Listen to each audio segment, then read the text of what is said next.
It's Mr. Nasty time.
Are you not entertained? Are you not entertained? Spartan! What is your profession?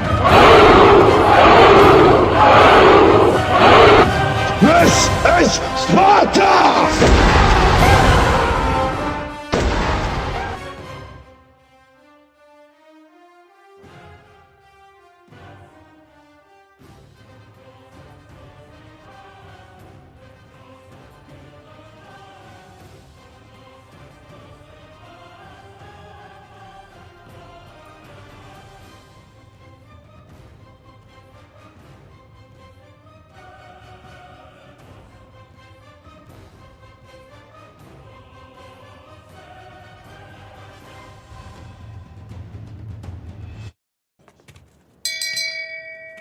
Shame. Shame. Shame.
Mic check, 1, 2, 3.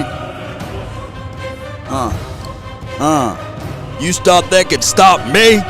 You thinking that a little technical difficulty will stop the law? You got another one coming. We're going to speak about this one way or another. Something wrong with this mic, though, but you can't stop it. I tell people all the time, you got to have that PhD mentality, poor, hungry, and determined to make something happen. When they try to stop you, you got to keep fighting. You got to keep going. Even when you're supposed to be in the top 10 and they say that you're not, you got to figure out a way to get there. But I'm going to tell you, I come here to tell you there's somebody right now that want to stop on doing what they're supposed to do, and they're going to take the opportunity and run away from it. But no, it's better to be prepared for an opportunity and not have one than to have the opportunity and not be prepared. It's better to be with these things, because I'm telling you guys right now, we are the team that everybody like to say that they hate, but I'm going to tell you right now, they can't keep the big D out of their mouth. It gives them vitamin D,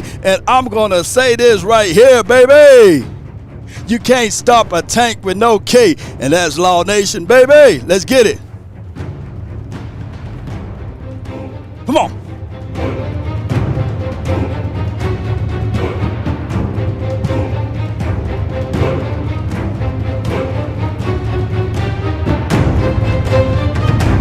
Come on. Now. Spartans! Prepare for glory. Come on. All right. I'm too crunk now. Yeah.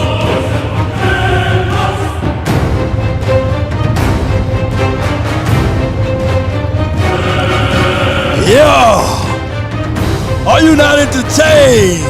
Is this not why you're here? Are you not entertained? Come on. Are you not entertained? Woo! Appreciate everybody, man. I thank y'all so much. I don't know what happened to my other mic. Something wrong with it. It's because, this past weekend we've been moving the soundboard here and there, and I realized I'm going to have to make the necessary investment to have two of them, right? You got to have two. You got to have a road one, and then you got to have one that stays permanently in the studio, and that's what I'm going to have to do down the line. So we're going to have to make the necessary investments there to get things going. We're going to have to make the Sacrifice. Don't give up the fight. Everything will be all right on any given Sunday. Yeah. Yes, indeed. So we got to make the sacrifice to upgrade the equipment to get more of it. But I appreciate each and every last one of you all who tuned in to SportsCon, who came out, who supported the channel. Shout out to you, Kedra, for giving us the unbelievable support. Shout out to Andy, and shout out to, as well as Jasmine. Appreciate them for SportsCon. Shout out to my guy, Javi. And shout out to those who helped the nation out, like the boss Cowboy Sports, man. He didn't have to come out there. I invited him to come out, and we didn't have a good time at all. We had a great time. Shout out to West Coast Cowboy, as well as Walter from, for what he do over there. Walter Chisholm, he was a very good part of us, helping us out. And then Landlord flew all the way from Alabama to help us out, as well as who I'm leaving out, Henny, appreciate him, man. So we continue to get better in our craft, and of course you guys who watch, who wanted to be there but couldn't make it there, and got a chance to see us. We had unbelievable networking, unbelievable skills of other talented artists, man. Like Robert, man, he hit me up and he said, hey, I've been planning some movies, but I want to do this space of podcasting now, and I need someone to help us out, and we crossed some conversational lines there, and we got some things going, and this is what it's supposed to be, new media, baby, But speaking of those things, man, shout out to Tyler Biotis, shout out to Jermichael Finley. That interview will be up soon. And shout out to Mozzie and the Part Tart guy, right, and as well as Slamming Williams, man. Come on with it, man. And Sniper Gangs, Yes, indeed. We ready to get this sniper stuff talking and going, baby. So, and let me know if the audio is straight. Let me know if the volume is everything is good. Let me know if I'm not too high, too low. Let me know, Cowboy Nation, as we continue to elevate this and continue to grind and get things going and growing, baby. Yeah. Dope. What's good with you? Thank you for jumping in. Kendrick, thank you. Appreciate each and every last one of you all. Appreciate you guys. Let me see. I got to fix one other thing because I got to do it now before it get all messed up. There we go. Take that off. Yeah. We take that off. All right, I'm good now. Okay, great. I had to calm down a little bit because I get mad, man. I get mad when things ain't working, but I turn it into some positive energy. But yeah. All right, so good. What are we going to talk about first? This is what we're going to talk about first. And shout out to CeeDee Lamb. Anytime you got a wide receiver who say, you know what, I said I was going to be there for the fans. I said that I was going to be out there signing autographs in the coolness, right?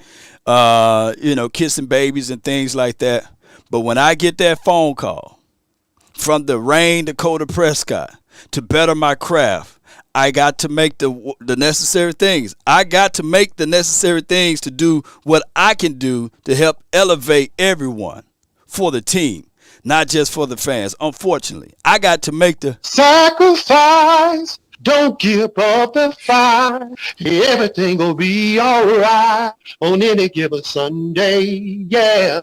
Who out here knew that CeeDee Lamb supposed to be able to go to SportsCon?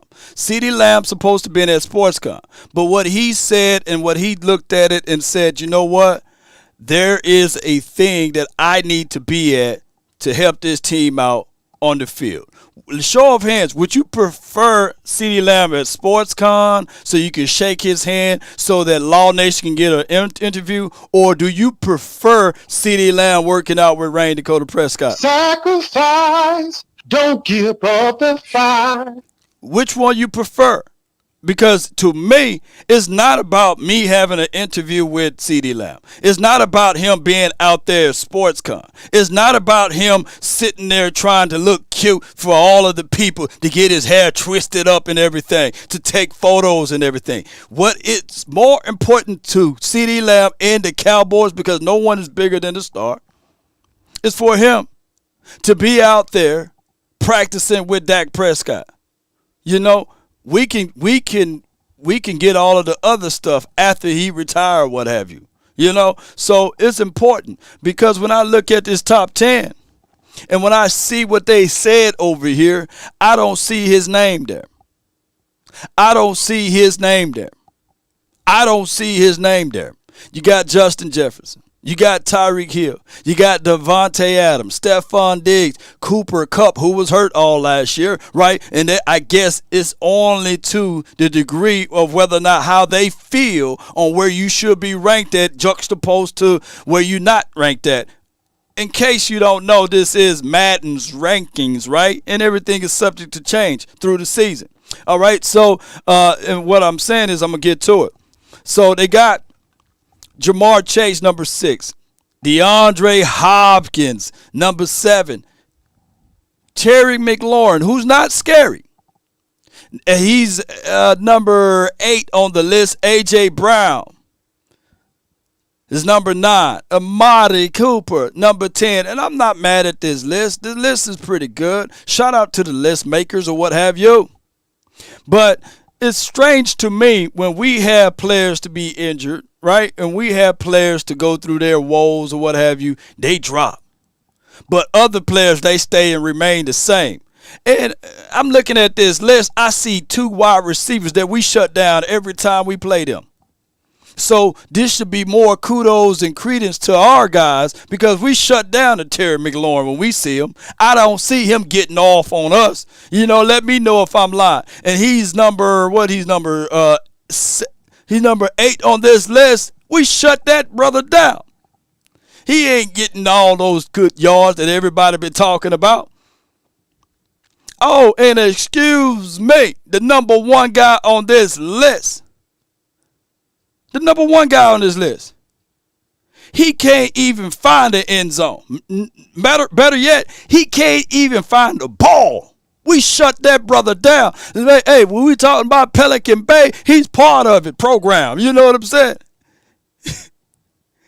Justin Jefferson, he may be number one when everybody see him out there on the field, but he's no better than a six-round wide receiver or six option for us because he ain't making no moves when we play him. Let me know. But see, this is never what the 4-letter, the 3-letter network would never bring up. Man, we put the clamps on that brother right there, Justin Jefferson. You know, he can't even get off the LOS because my guy Trayvon Diggs been putting him in the body bag, putting clanks all over him. You know, this brother, he's been doggone locked up in solitary confinement. He can't even find 10 to 15 yards when we see him. And I'm talking heavenly because I ain't lying. And everybody that's watching and who've been paying attention to football, y'all know for dog sure I ain't lying. And we shut down the guy that's 99 ratings or whatever you might want to say. Well, not rankings, but number one overall. So therefore, I should say, if he get 99, Trayvon Diggs should have at least 99 or 98. Let me know if I'm lying. Oh, and excuse me. Oh, my God, he reminded me. I didn't even know. I forgot to bring this up. Oh, my goodness. Oh, my goodness. My dog in the chat, one of the sniper gangs. Hey. He said not just his name on that list, too. Somebody said that he shut down Jamar Chase. Woo! My goodness, man. So that's okay. You know what? Don't put us on that list. Make us be furious. Make us be hot about this situation. Shout out to Amari Cooper. He's down there too. So, yeah, shoot program. You know what I'm saying? Hey, the program that Justin Jefferson, you know, he ain't doing no gritty on us. Hey, the program that he's in is lockdown program. You know, he's got to be polishing shoes over there. He's making sure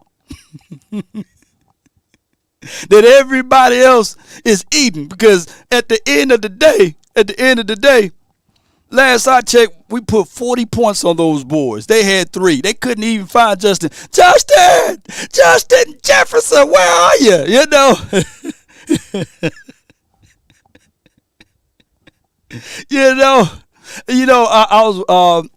I was at home just the other day. And there's this song my daughter was singing, Mommy Finger, where are you? Here I am, how do you do?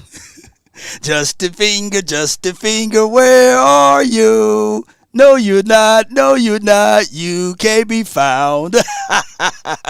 Because you're locked down by Trayvon Diggs. You know, come on. Can't nobody out-debate me on that. Let me find one person that say, you know, hey, man, you know, Justin Jefferson, he did get off. I saw him in 2020. He didn't do anything. 2021, he didn't do anything. 2022. It's a pattern over here. You know what I'm saying? Where, hey, just a finger, where are you?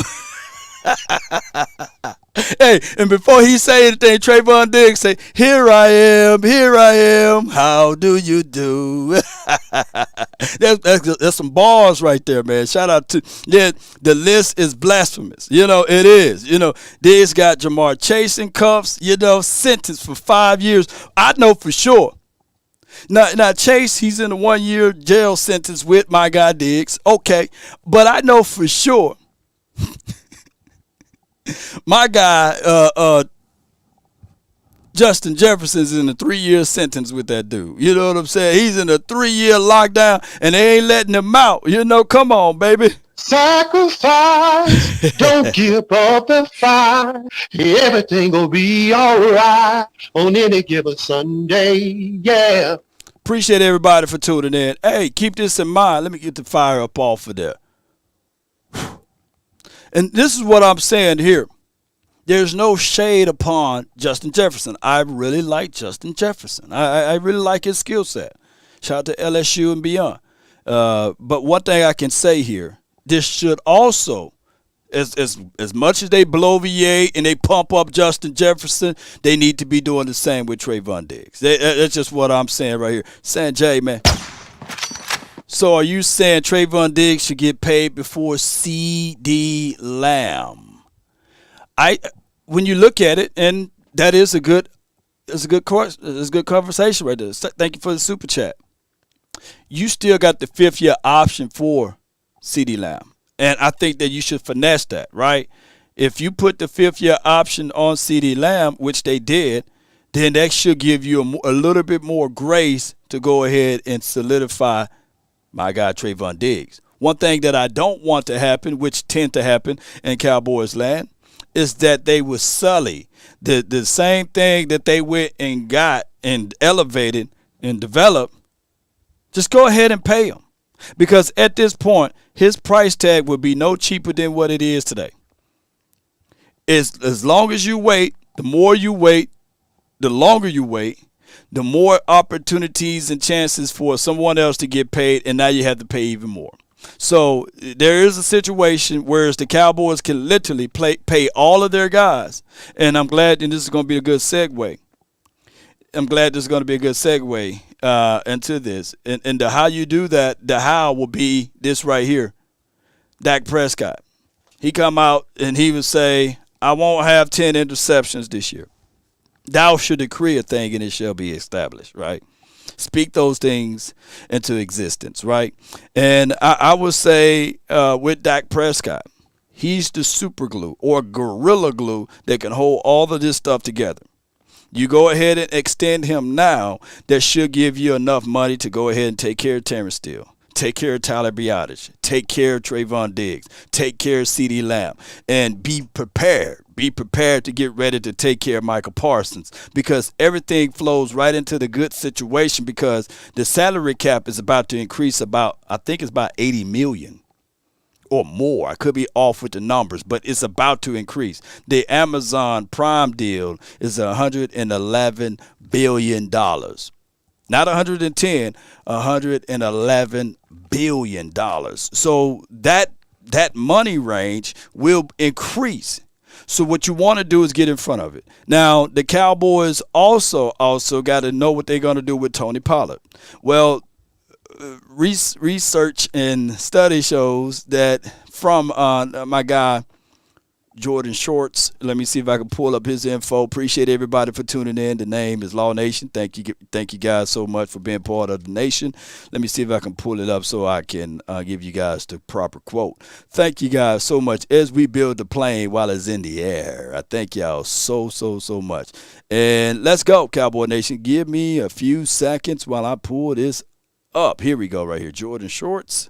Let's get rid of Dak right here, and we're going to build a plane while it's in the air and these sorts of things. Whew, there we go. Come on, bam, and bam. All right, so it says Jordan Shorts. He's really good, man. He's one of my guys. Text from the NFL executives on Cowboys, Tony Pollard, and Raiders, Josh Jobs. He says, I don't think either get it done. Last I heard on both was that they were pretty far apart. So it's not a lot of optimism. And before 3 o'clock, maybe they can get something done. But 9 times out of 10, the Cowboys falling in love with the franchise tag, and they're going to tag them, and we're going to be back at the drawing boards for the 2024 season on who's going to be the starting running back. Now, here's my thoughts, and we talked a lot about this during the we talked to who we talked to? Darren McFadden. He was out there at SportsCon. That interview should be populating either on my page or Boss Cowboy Sports page or Walter's page or what have you, or even West Coast. The collusion part of running backs is not going to go away. The NFL looks at it like, hey, if they can get in front of this before they have to put guaranteed monies and keep one market from going to $20 to $30 million APY, then dog it, they're going to try to do it. And my thing is, anything that you see out of my guy, Deebo Samuel, you can argue that Tony Pollard can do the same thing. Let me repeat. You can argue that Tony Pollard can do the same thing or yet similar things. The problem is with the NFL, they got this thing called revenue sharing. they got this thing that all of these owners, you got 32 billionaires that kind of look at this thing and say, we may not like each other, but dog it, we're going to agree with each other on the money side of it. And the money side of it is they don't like the fact that you got to pay these quarterbacks $60 million. They don't like the fact that you got to pay the doggone wide receivers finna hit into the $30 million market. So if they can keep one of these groups down to the 10 to below status, then they're going to do it. You see the deal that happened with Deshaun Watson, it opened up floodgates, $230 million guarantee. That opened up floodgates for anyone. And my guy Sanjay, you know the sniper gang, he says fans argue that TP isn't a bell cow. Running back, if he doesn't have the ball, if he doesn't have bell cow wear and tear, then he has a longer shelf life than a typical running back. Yeah, that is right on the money right there, man. That's target headshot. When was the last bell cow to run the ball to win you a Super Bowl? When was the last bell cow individually by himself to win the Super Bowl? We have to go all the way back to maybe Marshawn Lynch. That's 13-ish. So the NFL look at it like, man, you know what? We don't really need. You don't really need that type of pay for one guy. You can do it by running back by committee. Now, do law agree with that? No, I don't agree with it. But that's just the flow of the game. Terrell Davis, that way back, Flip. Flip went way back. He went way back to the first chapters of the 2000 seasons. But I think that the NFL, these guys are billionaires, not by chance, not by mistake. They know how to navigate and move through these waters, right? And that's exactly what we're seeing at face value now, right? So with that being said, back to Tony Pollard, I think that he can do the same thing that Deebo Samuels can do at a cheaper rate. You don't have to pay Tony Pollard. What's Deebo? He's getting, 22 to maybe 25 million, right? So if you can come up with a situation and say, all right, cool, I'm going to give him half of that and put him in the same position to do that, you winning. You just got to be able to be ahead of the curve. Get a running back that can catch out of the backfield. Get a running back that can run in between the splits as necessary. But don't run him in between the splits all the time. Make sure that you get you a guy that's flexible enough to do that. Ronald Jones, even if you look at Deuce Vaughn. Max capabilities of all running backs are 2.5 years, 3 years. Max. And if you are an elite running back, maybe you get 4 in the possible. Then you'll see the levels of law of diminishing rates of return creeping in because you're carrying the ball most of the time. You're going to get hit. You're not going to get out of bounds. Wide receivers, you can carry that, and you get hit with lighter guys, right, with wide receiver play. But if you're smart and wise with it, right, you can figure out a way. You can figure out a way to utilize your running back for you. And the way they do that is looking at it and say, all right, cool. I got a running back who can catch out of the backfield, who can run in between the splits when the opposition is sleeping. And that's how you get ahead of this. But the whole thing with the Cowboys and how we're going to operate and proceed is they're going to say, okay, let's put that man on a franchise tag. Now, here's how the franchise tag work. Deebo is still playing, so Sammy, appreciate you, man. Here's what I could say with this. And yeah, Deebo, he wasn't a top 10 wide out too, right? Here's how we can do this. The Cowboys, when Tony Pollard, I think he's going to remain healthy. My sweet number for him is 14 to 15 touches if you're going to put him in the backfield. If you're going to give him 20 touches, make sure that 5 or 6 of those 20 touches is him line up somewhere in wide receiver spots or like pretty much in the slot or what have you. Hell, I'm so crazy. I would line that brother way on the outside. That will confuse everybody, right? And he got the capabilities to do that, right? I would do just that. I would put that brother on a pitch count, and ain't nothing wrong with that. Look, some people will look at this and say, Law, you must be out your god doggone mind. You know, Tony Pollard is not a wideout. No. He's a specialized weapon. That's how I would look at him. I would look at him as a specialized weapon. And at the back of my mind, I'm looking at him like, man, I'm getting a discounted version of a Deebo Samuel. I am. That's how I would look at it. And I would pay him a 3-year contract, half of what Deebo got. And I think that he will run all the way to the bank with that.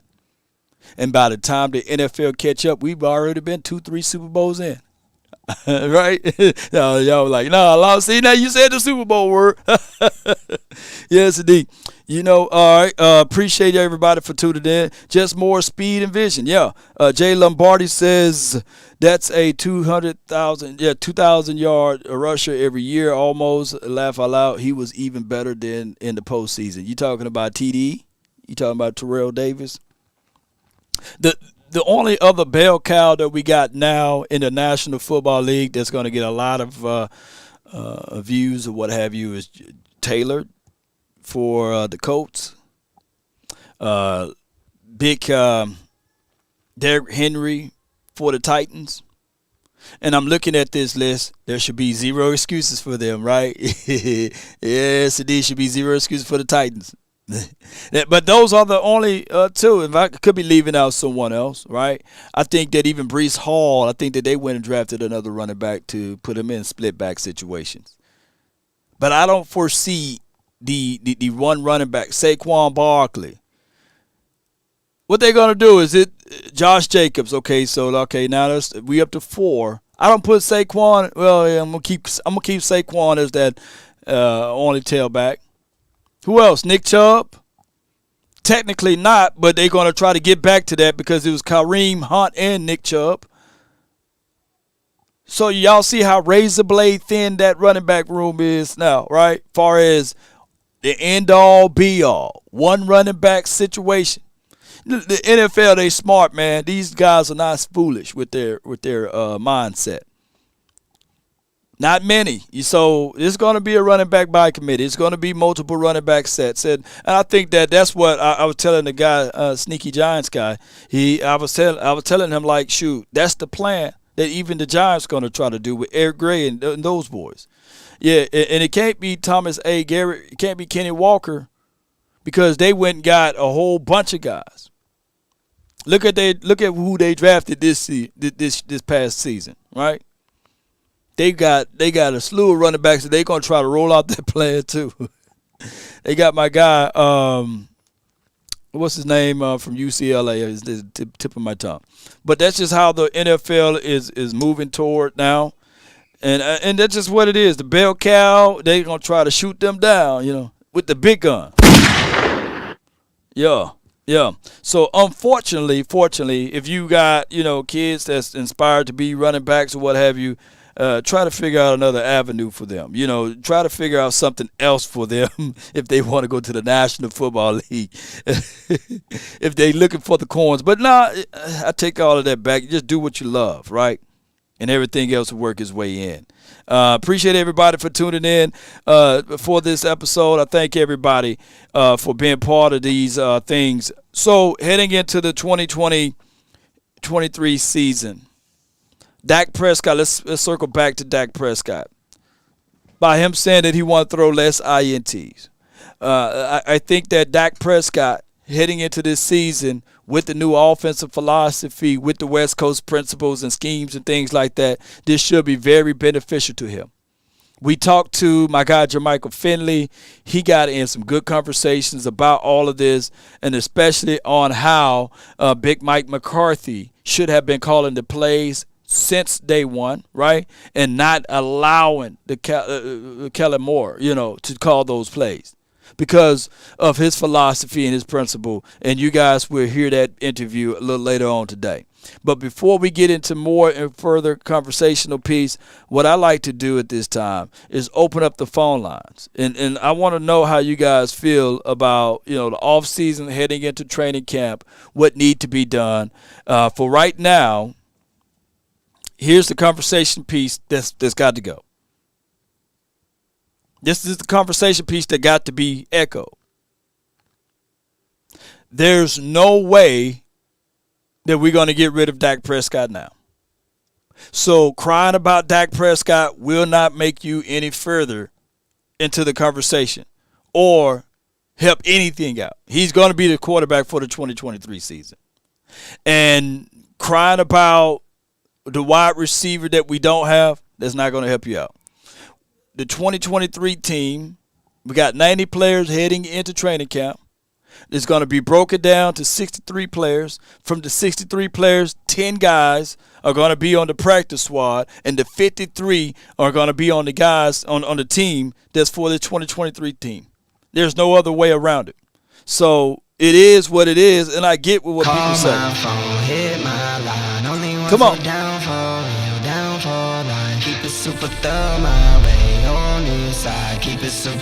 The phone line is still brought to you by SportsCon and beyond. 657-390-7391. It's the hotline. Call on in.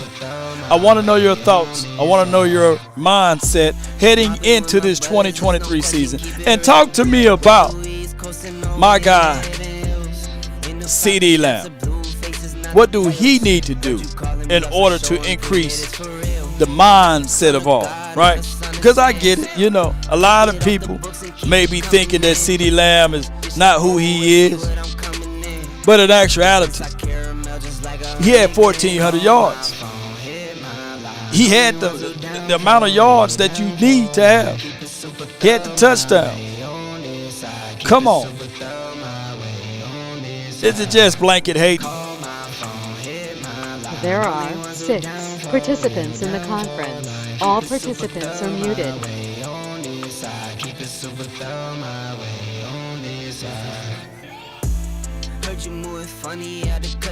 9:08, you're live on the Nation.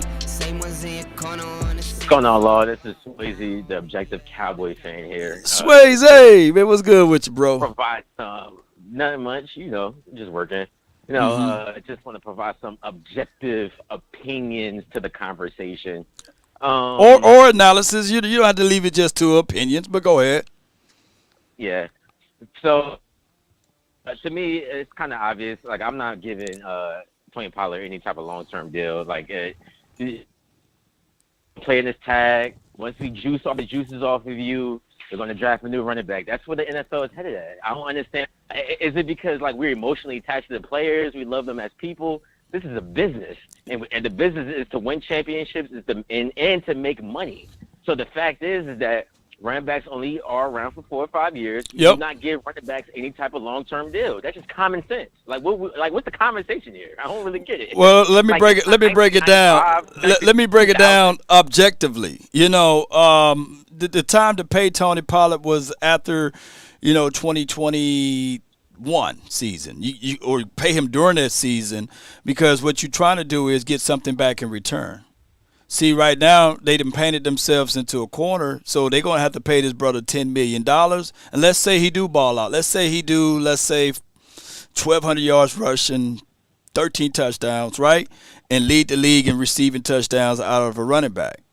He's back at the drawing board, and you can't even trade that away. You're going to have to just give that away because you got a signed-in trade. So I think that's where my angle at. I give it what you're saying, 3 to 4 years max, and get off of it. But I'm looking at it like if you like what you've seen out of Tony Pollard in 2021, granted he was injured, you could have put him on some type of deal there that could have been 2 to 3 years, and then you could have even prorate that, because with the $10 million, let's say if you gave him a $12 million, I think he would have took it. You can spread that money out and then still trade him if you don't like him. But go ahead. I mean, I understand what you're saying. Right. To be honest with you, who's trading for running backs in 2023? Saquon Barkley is having a contract dispute right now, and it looks like no one's even thinking about trading for Saquon Barkley. And that's Saquon Barkley. Like, to be honest with you. So I don't think anyone at this moment in 2023 is looking to trade for any running backs or give up any future resources. To me, I think it's a dying position. And the reason why it's a dying position is because the rule changes. It's much more efficient just to pass the ball and get easy yards. How much did what did the Carolina Panthers receive for CMC? I don't even know. I forgot what, like a second round pick or something. Yeah, they got some picks. So I think is how you navigate it. Now there will be some teams that will probably look at that and say, I know that Tony Pollard is not CMC, but there's still some value in there. I just look at it from that aspect of it. But I do get with what you're saying. It is a dying breed, but I would not sell Tony Pollard as a straight up running back. I would trade him. I would try to present him as a multifaceted guy. Yeah. But the way we played Tony Pollard, we didn't even use him at his full potential because we didn't really put him at slot as much as I think we should have. The same way that the Panthers was using Christian McCaffrey, put him in slot, things of that nature. But to be honest with you, I just think that it is what it is. Like, we can't cry over spilled milk. Yeah, maybe we should have signed him a little bit early at a 3-year deal, maybe at $8 million, $9 million at the time when he's the backup for Ezekiel Elliott. But for right now in 2023, like, I wouldn't even hit the table. Like, I'll probably hit the table out of respect for Tony Pollard, maybe so he won't hold out this season or things of that nature. But even then, like $10 million, we getting paid $10 million this year. Yeah, he get paid $10 million straight up. He get paid $10 million straight up this year. That's the most he will ever get in his career in 1 year. So, in my opinion, so I don't even think he'll be holding out for that. So, I think, to be honest with you, it's really a non-conversation. I think the major conversation is, what are we going to do at the backup position at running back? I really don't feel like we have anyone to back up Tony Pollard other than old dude from Kansas State. But even then, like, it's his first year. He's like 5'5", 5'4". He's as big as my little brother. And he's just coming into the NFL. I don't know how he's going to be equipped to the punishment of the NFL off his first year. So that's the real major question. What are we going to do at the backup position? Tony Pollard, it's going to be 1 year. We're going to love Tony Pollard. Of course, the fans throughout the season, oh my God, sign Tony Pollard, we love him. But Swayze, but Swayze. So at this point, let's say I'm gonna have to let you go after this one though. But at this point, let's say for example, TP gives you 12 to 1,300 yards rushing. Then what do you just let that walk? Yeah, because you're like, that's not guaranteed he's going to do it the next year. Running back is such, like, we already had this conversation like 3 times in the past like 15 years with DeMarco Murray and Ezekiel Elliott. They're going to give you one good year, to the next year as that punishment unfolds and you keep getting hit, you're not going to have the same year. Like, that's just, we've seen this chapter over and over again. This is not nothing new. Well. Put it like this: I'm glad you don't have to make that decision, and I'm glad I don't have to make that decision. But there's no cushion at the end of it. So how I look at it is as it relates to contracts, always figure out a way to escape comfortably, and this is not going to be able to escape comfortably one way or another. If he perform, it's damn if you do, damn if you don't. When you got a guy going into a year for a 1 year deal for $10 million, and that's unfortunate. And also, you want to pay someone premium that can't block? I don't get it. Like, he can't block. He can't protect Dak Prescott. So that doesn't even make like. Well, let me ask you this. Sometimes Cowboys fans. Hold on. Now, I was about to let you go. Now, is he a better blocker than Sanders for the Eagles last year? Who a better blocker? I think Tony Pollard is not. I don't think Tony Pollard is a good blocker at all. He's a better blocker. Put it like this: somebody who watched the tape and film, he's a better blocker than any of the Eagles guys who made it to the Super Bowl. And right now, he's a better blocker than any of the Kansas City Chiefs guys who made it to the Super Bowl. So at that point, really, because every time we put him in position, I mean, he's one of the reasons why. To be honest with you, I think he did a terrible job against the 49ers last year in the playoffs. I think that's one people don't talk about, is one of the deciding factors of the uncomfortability-ness of Dak Prescott. I feel like Dak Prescott wasn't comfortable enough, and that's because a lot of times Tony Pollard was out there, I don't know why, but blocking for Dak Prescott, especially in blitz situations. But And to be honest with you, like again, we could put whataboutisms. We could say, oh, but what about this person? What about this person? Again, you do not pay premium for no running back that can't run the ball for all 3 downs in one drive. First, that can't run the ball first, second, and third down, or can't block on third down.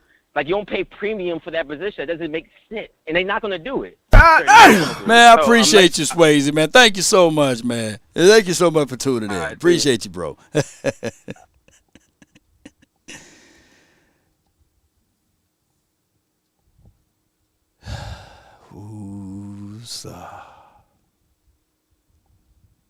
All right, from the 206, you in the mix, man. It is MJ Mar, man. You live, man. Talk to me, man.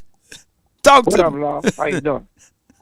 Man, I'm doing well, man. I'm doing good, man. I'm glad that I can talk back to you guys, man. It's been, 4 or 5 days that I didn't get a chance to do a call-in show to talk to my people, man. So talk to me, man. What's your thoughts on anything? Oh, well, the man make good point, Law. You can't get mad at him. Oh, Everybody got to get out your feelings. Everybody got to get out your feelings. All right, man. Talk to me. Like, what points are you saying that he made great? So I can get this in my mindset. Yeah, you guys could chalk this up. There's 2 people that's guaranteed getting signed back. That's CeeDee Lamb and Nummy Left. Here. Okay. Don't cry. That's why it's the NFL, not for long.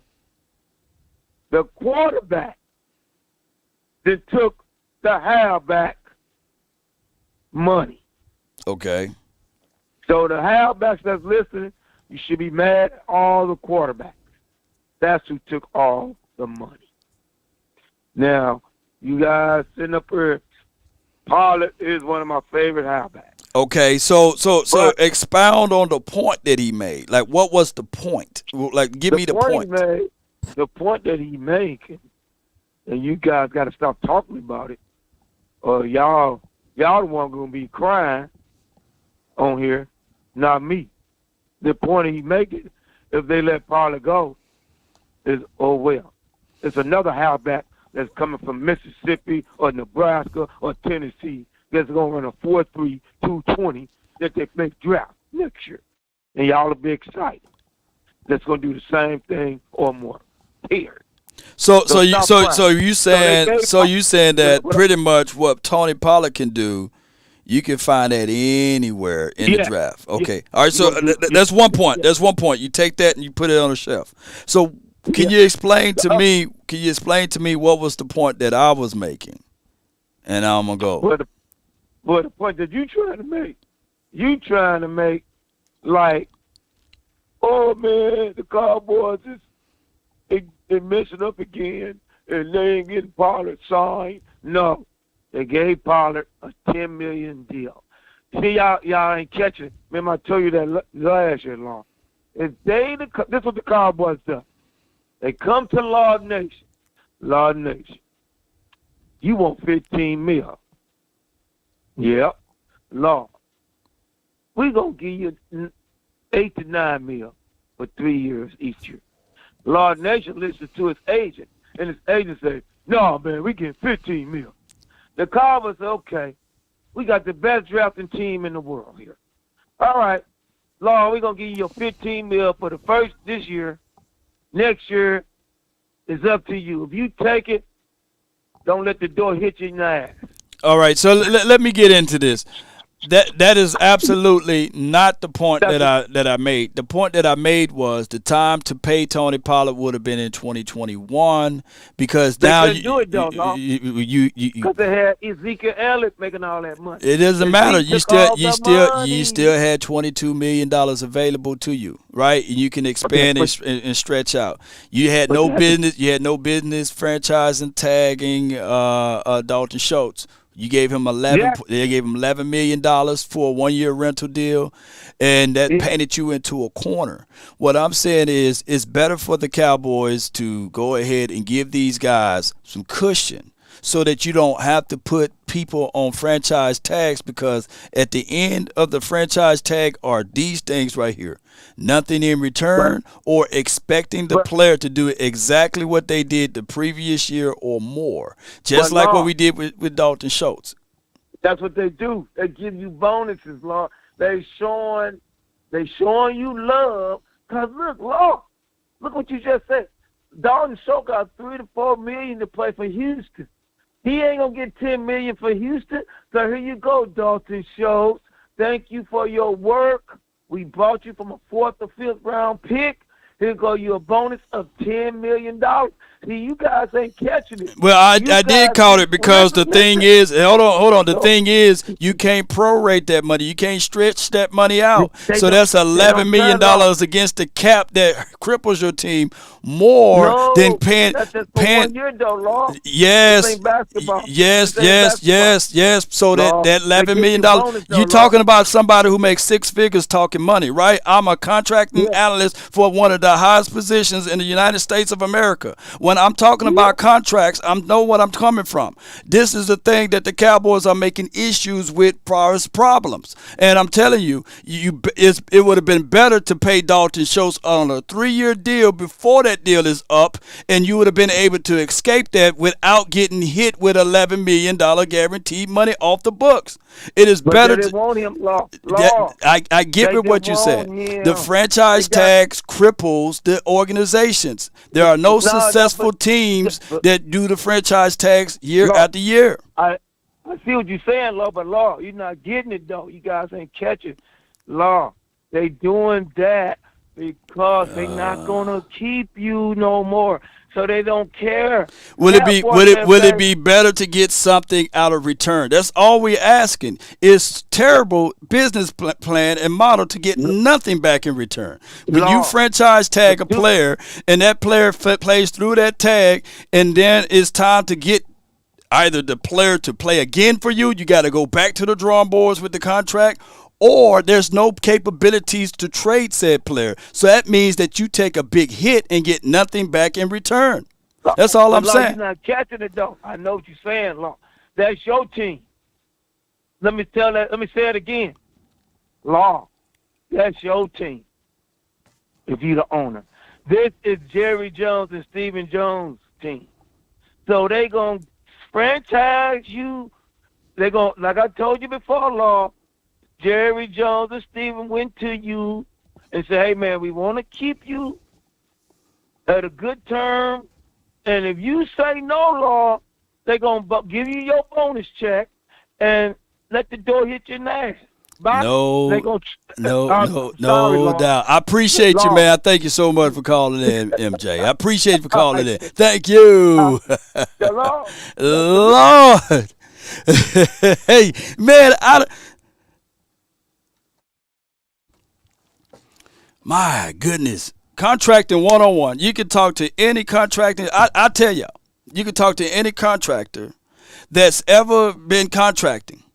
And let me know if I'm wrong. If you're a contractor, you never want your contract to come to its end point. You never want that, because there are rules and regulations once your contract is ending. You always want to be in front of your contract before it gets to the end of life. EOL, you never want to get to the end of life unless you have no foreseeable future with said company or contract. That's just what it is. So even if you are, let's say, for example, let's just get out of football in general. Let's say that you are a maintenance company and you pretty much put in your bid to work for a Fortune 500 company. You, at the end of your contract, 90 days out of your contract, that's 3 months, you're going to want to get some type of letter of determination of whether or not you're going to keep going with this said company that you work for, or is the moment that they get beyond that point, right, of no promising of keeping that said contract, and especially if you got a non-compete on that contract, that would allow you to go somewhere else.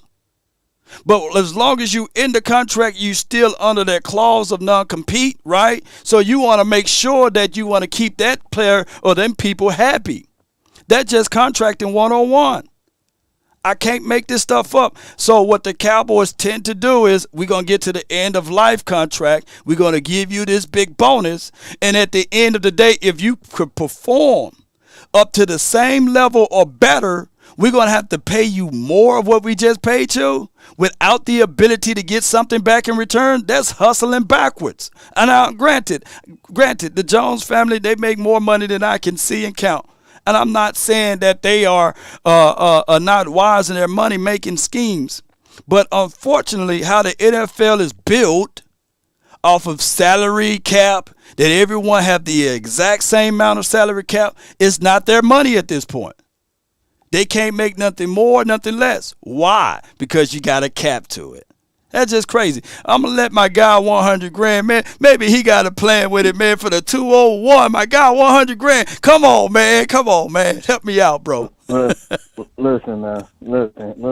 The Cowboys, we all know the Cowboys do stupid stuff. We're not talking about, what they make off the field, Law, because that's different. You can operate like that off the field. True. As far as the NFL, you can't move like that. You stupid. If I was Jerry Jones, everybody would have been paid right now. Because the longer you wait, the price tag go up. Right. So why not pay these guys right now? You got voidable years you can use. You got all types of stuff. Pay these guys their money. CeeDee would be paid. Diggs would be paid. Everybody else is paying their players. Because the price tag is going up. But what the Cowboys do is they let that contract go to the end because they hope for that bad year at the end so they can use it against them so they could try to get less so they can undercut them with the money. And when it don't happen, the Cowboys end up with egg on their face. Egg on their face. It don't work. Stop doing that. It doesn't work. You let it go to the end because you're hoping for that bad year or you're hoping for that injury to happen so you can low cut them and get a discount. Stop playing like that. Basically, that's what I'm saying. Now, there's risk on both sides of it, right? If you pay somebody too early, the risk of them not performing up to the level is there, right? So if you pay them at the end, the risk, you can't avoid the risk. But what you can do is make sure that everything is comfortable, right? You can make sure that when you're driving, put the seatbelt on. The seatbelt will be, making sure that you get in front of it, right? Instead of being behind it and try to be the smartest man in the room type of groove. That's all. I think we all are saying the same thing, right? I agree with Swayze. I agree with MJ. You don't want to pay a running back $90 million. I agree with that point, right? But you want to be able to get in front of it. That's all we're saying. I think we are all arguing the same thing. Yeah. Everybody's saying, running backs grow on trees. Oh, that's great to say until you ain't got a running back. Until the running back you got ain't performing. You get what I'm saying? Everybody's saying that. Until the running back you get. Wait a minute, we got this guy, he ain't busting a grape. We had Tony Pollard, we should have kept him. We had Zeke, we should have kept him. Right. So stop with this running back grow on tree stuff because it's just like a kicker. Everybody say, oh, man, we can get that anywhere. We can get that anywhere until he's missing kicks. And then we go and screaming, yelling at the TV what's going on. So stop saying that, man. Yeah, if true you that. got a guy performing, pay that man. You know what you got to do? You got to work that contract right. Yeah. If you give him, 19, 20, $20 million up front, you get what I'm saying? With some voidable years in there, or you structure the contract in a certain way to where you can escape after 2 years, 3 years. Come on, man. These guys know how to work these contracts. Stop being lazy, man. No doubt. Make some moves with these contracts. That's what you got to do. Right. Because the first dude, oh, man, Tony Pollard can have a great year, but I don't know what's behind him. You contradicted yourself. You said we can't pay the running backs and all this and that, but you don't know what's behind Tony Pollard. According to you, it shouldn't matter who's behind Tony Pollard. He's going to come in there and do exactly what Tony Pollard do. So stop contradicting yourself, man. You're being stupid. You're being dumb. Stop being dumb. Come on, man. If you got a running back that's producing, make it happen. And if you don't want to go that way, you don't want to invest in the offensive line, So come on. If Big saying, facts. all right, you know, we just gonna put anybody back there, then we need to invest in the offensive line and stop playing with our food right there with Biotish. Still, you know what I'm saying? Yeah, you're not wrong. You're not wrong, and that is the whole mindset of all what we're saying. And basically, don't throw away the money. Don't wait to the last end to do the franchise tag thing. You know, don't wait to the last end of Dalton Schultz. That $11 million guaranteed that hit us, it hurt us because we were not able to get multiple other guys available, right? Because of the fact that they say that. Eagles went to the Super Bowl because they had money and able to sign players throughout the year. That's what made them go to the Super Bowl. You know what I did? You know what I did? 100 grand. I pulled up the numbers side by side last year. The available funds was $23 to $24 million. We both had the same amount of money. The Cowboys and the Eagles both had it, and maybe I can share you guys that interview again. They both had the same amount of money. But what they did is they didn't put nobody on the franchise tag. They went and signed Dak Prescott. Of course, they made the deal with A.J. Brown. They spreaded the money out, and they went and got multiple other guys. But when you put more of your money within the cap on one player, it cuts that. So you don't have the ability to go sign veterans throughout the year or what have you. And at the end of the day, we both started out at $22 to $23 million. One spent their money wisely and went out there and got multitudes of other guys. The other, we went and got a James Washington. You know what I'm saying? And made a few splashes here and there with some low hanging guys, right? With guys that we're trying to patch up a bullet wound with a Band-Aid. So that's just not how you should handle it. Stephen Jones, not to cut you off. No, you good. Because Stephen Jones wants take this $1 million minimum. That's what we looking for. Take this $2 million. Guys ain't doing that, man. Stop it. Stop thinking guys are going to take $1 million, $2 million just because it's a star on the side of their helmet. That's not this NFL, man. And that's what Stephen Jones counts on. Yo, man, you know, come play for us. We going to offer you $3 million. Right. No, I'd rather go to the Eagles. That's going to give me $5 for the rest of the year. And I'm not going to play for you for $1 million, $2 million. You must be crazy. Yeah. And until that mindset goes away, right, it's going to be hard for us to get over the hump. Guys are not going to take discounts to play for this team. Guys are not going to do that. You need to pay these guys their money, work the contracts in a certain way that it benefits us, because it can be done. Make it happen. And that's the only way that we're going to get over the hump. But if you're thinking, all right, man, Tony Pollard going to take a discount. No, he not. Do you think I'm sorry to say this, Law. I'm getting ahead of this right now. You think Stephen Jones is going to pay Michael Parsons $35 million? You must be sleeping. I don't know what you're thinking. He is going to lowball Michael Parsons. It's going to get ugly, man. He ain't going to give Michael Parsons a blank check. Everybody in Cowboy Nation think that's going to happen. Yeah. Where have you been for all these years? When have you seen Stephen Jones say, here's a blank check, write what you want on that piece of paper? When have you seen that? Yeah. When have you seen that? You know what he's going to do? What he going to do? Use the end of last year against them. When he didn't perform the end of last year, let it happen again this year. He's going to use that against them. Oh, my God. Yeah. The thing is, man, I just hope that, you know, whatever they do with Parsons or what have you, that they just get in front of it, you know. But I'm going to let these other callers in 100 grand. I appreciate you, man, with the fire and everything, man. Appreciate you, dog. Appreciate you, man. No doubt, man. Salute. That 100 grand with the plan, dog. All right. I got my guy, man, from the 815, Brandon Ross. You're live. What's good with you, Chief? Talk to me, man. What's up, man? Nothing to it, man. I could not agree more with 100 grand, like, and with you. Like, it make no sense what MJ was talking about and the first dude was talking about. Like, So you want to pay Tony Pollard between $8 to $9 million, Right. but the franchise tag is $10 million. It makes no sense. And I want to emphasize what $100,000 said. I don't think they're gonna do this with Michael Parsons, but I asked y'all this question a while ago. Right. CeeDee, Micah,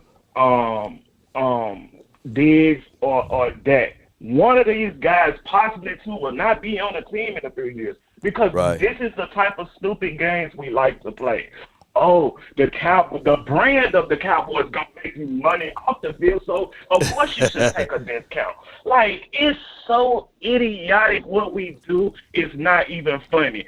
Tony Pollard, this is a win for Tony Pollard. This is not a win for the Dallas Cowboys. If the Dallas Cowboys do not sign him to a long-term deal, this is a win for Tony Pollard. Tony Pollard is going to get paid by somebody else. Tony Pollard is like a poor man version of Christian McCaffrey, some logic said. Tony Pollard is going to get paid by somebody. I'm not saying he's going to break the bank. He's going to get paid by somebody, and we just gave him $10 million. We gave Dalton Schultz $11 million last year. Right. We play stupid games with these contracts. They make no sense, guys. It makes no sense. Just get ready. Our top 4 players, 2 of them possibly will not be signed. These are facts, guys. Get ready for it. Nobody wants to talk about it, but you better get ready for it. We see how the game we played with TP, he's been one of our most productive players the last few years.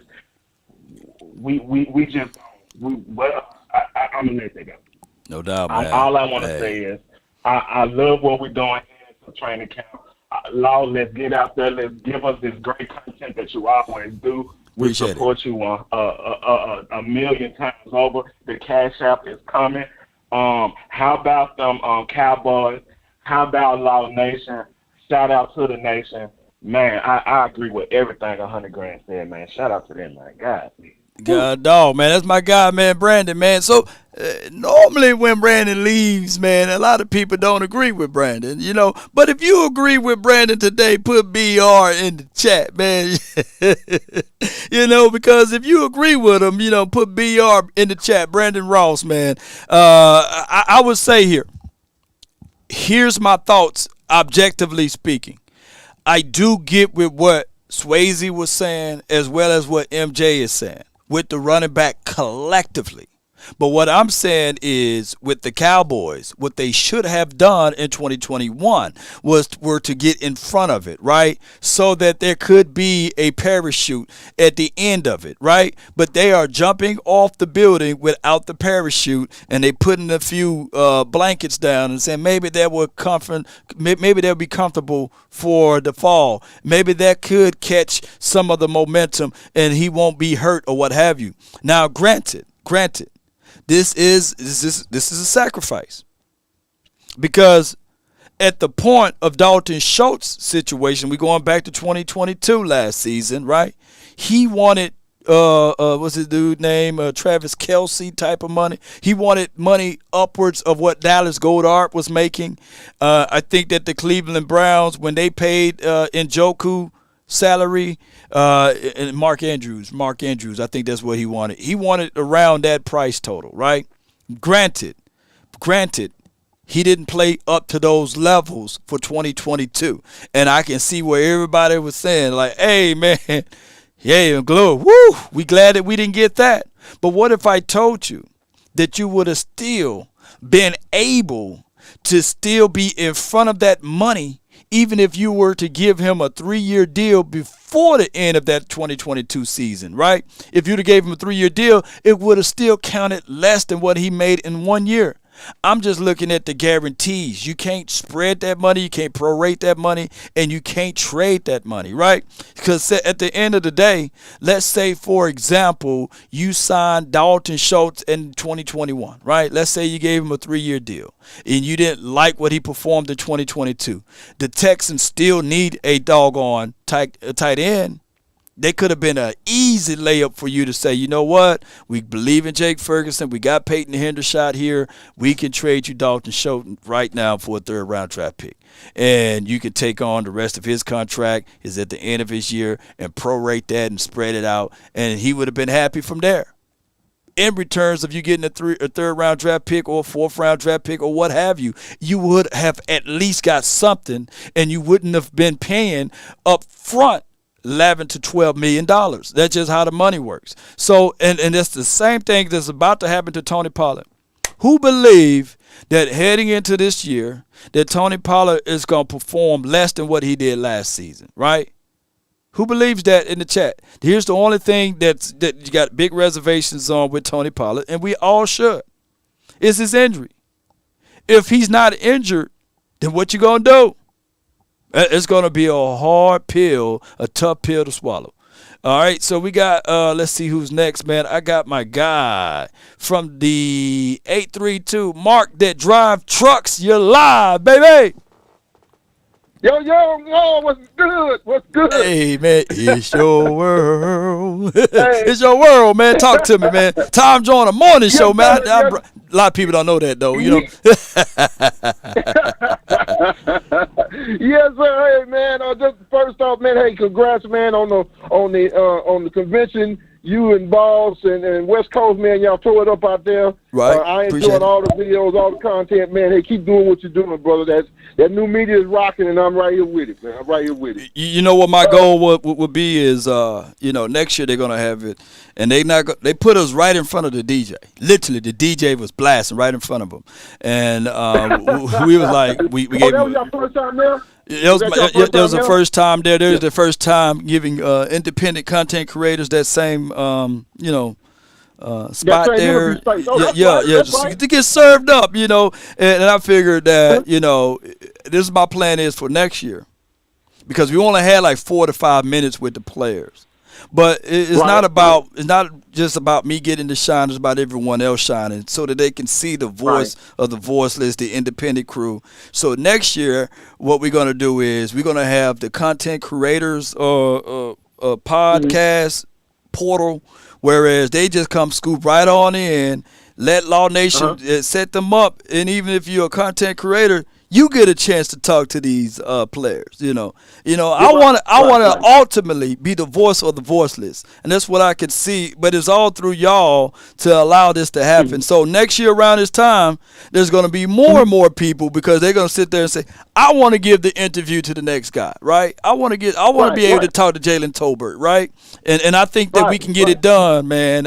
For 2024, I'm already speaking it into existence, and what I want to see and what their vision is not just going to be Cowboys. It could be Eagles, Giants, and Washington, as well as who else I left out? Did I say the Eagles, Giants, Washington, and whoever, the 49ers, whoever, because they're going to put this show on the road, and we're going to be able to, for real, because the year before that it was in Vegas. So we're going to grow this thing, man. I told them I don't want no one weekend fling with y'all. We want to make this a long-term deal with the sports content creators. But go ahead, man. Right. Hey, wait, man. Hey, man, y'all keep doing y'all thing, though. Y'all keep doing y'all thing. Just wanted to shout that out to you. That was real good. Appreciate it, bro. I enjoyed all of it. Man, one thing I kind of pay attention to, with the contracts and the way that Jones has managed the salary cap and things like that. I think one thing we miss a lot of times is, especially since Will McClay took over. So I start since Will McClay been running. Okay.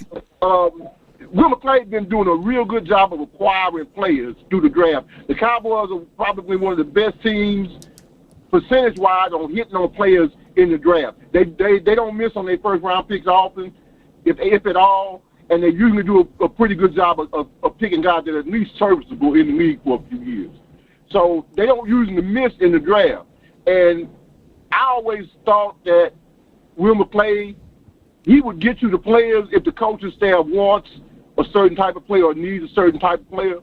And I see a lot of that with Dan Quinn, particularly when we went to free agency this yeyear. Dan Quinn was hammering on that table to keep Donovan Wilson here.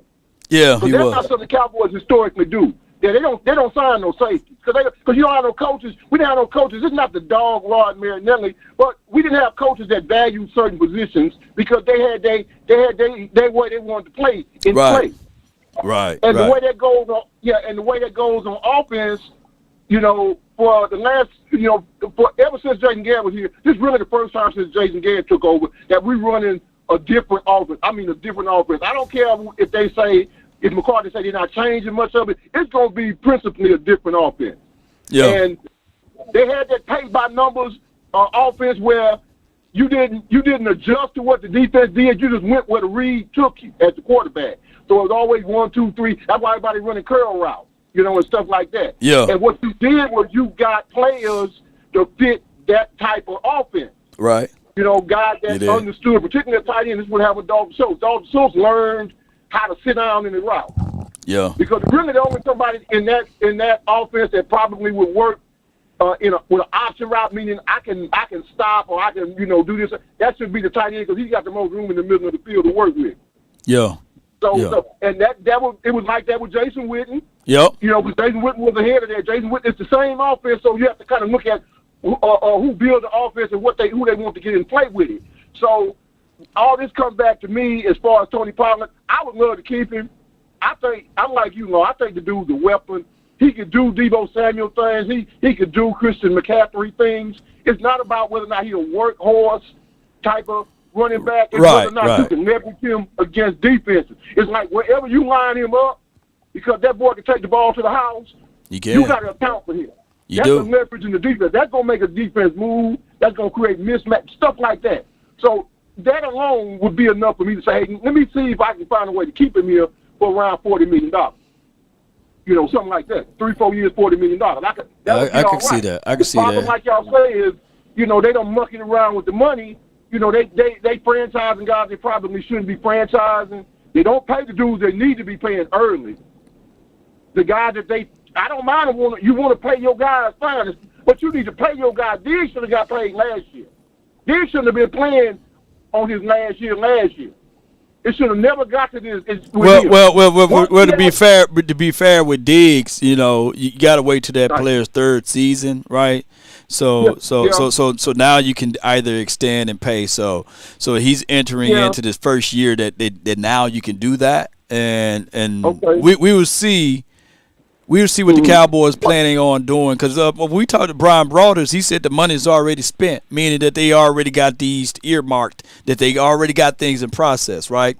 But as it's kind of like a play-by-play analyst, right? That's what we're doing now as fans. We pretty much turning the temperature up. The pressure is up because we continue to talk about that, and we put a little fire under them, because for one thing I know for sure, two things for certain. These players listening and they watching. Before Malik Hooker came up to me to do the live show, hey, bro, I like the content. I follow your stuff, man. Appreciate you for what you do for the nation, blah, blah, blah, right? So all of those things, I know that the players, they listen to us, basically. That's the best way that I can say that. Right. So they listen to us, and I'm quite sure that their agent listen to us, their fans, and their families, as well as it gets to the owners. But we're making some moves, though, bro. We are. Well, we have to see how that work out. Like I said, I trust the coaching staff. Now I trust the coaching staff more than I trust the Joneses. What I hope happens is that if they really want somebody like Dan Quinn, if he really wants Diggs here, and I know he wants Diggs here, get on the table, bang on the table, and get him paid. No doubt. So you can get some dominoes move and get some dominoes rolling. If Mike McCarthy wants Dak or he don't want Dak, get Dak paid so you can do something with the money and get other people lined up. Even though the cap going up, it ain't no reason why you need to be up against it, trying to get guys that you say that they got earmarked. Them earmarked guys, they need to be taken care of. If you earmark them, we don't need to be standing around wondering when you're gonna close the deal on this. I know it's a lot of stuff go into it. Right. But if you got money set aside for a guy and you tracking it, like you got CeeDee Lamb, you got another year you can wait because you already accepted the fifth year on him. Okay, you got some wiggle room, but again, I still think you got to take care of Diggs because you let this get to the point with him. Whatever second round pick or not, once he had that breakout season, and again, Dan Quinn wants the boy here. I know he do. Now you get him took care of. If you had done it earlier before you got to get to this point, maybe you could have got him, at that discount or whatever. But no doubt, that's just long. That's long-winded, and hopefully, better minds in the coaching room will influence the Joneses to pay who they supposed to be paying instead of who they want to pay. No doubt, man. I appreciate you, Mark. Let me let Keitra in next, but I thank you so much, man. Okay. Thank you. No, man. Hey, man. Thank you, man. You putting us. We always been on the map, man. But people know where we at now. So keep doing what you're doing, bro. Yes, indeed, man. Let's go, man. That's my guy, man. You know, sniper game too. All right, we got Keitra. She's next from the 469. What's on your mind, lady? Oh, nothing much. I was calling for something else, but you already addressed it. I was gonna say, y'all did a good job out there at the SportsCon or whatever. I was out there harassing y'all. No, you good. I appreciate you. I came by myself.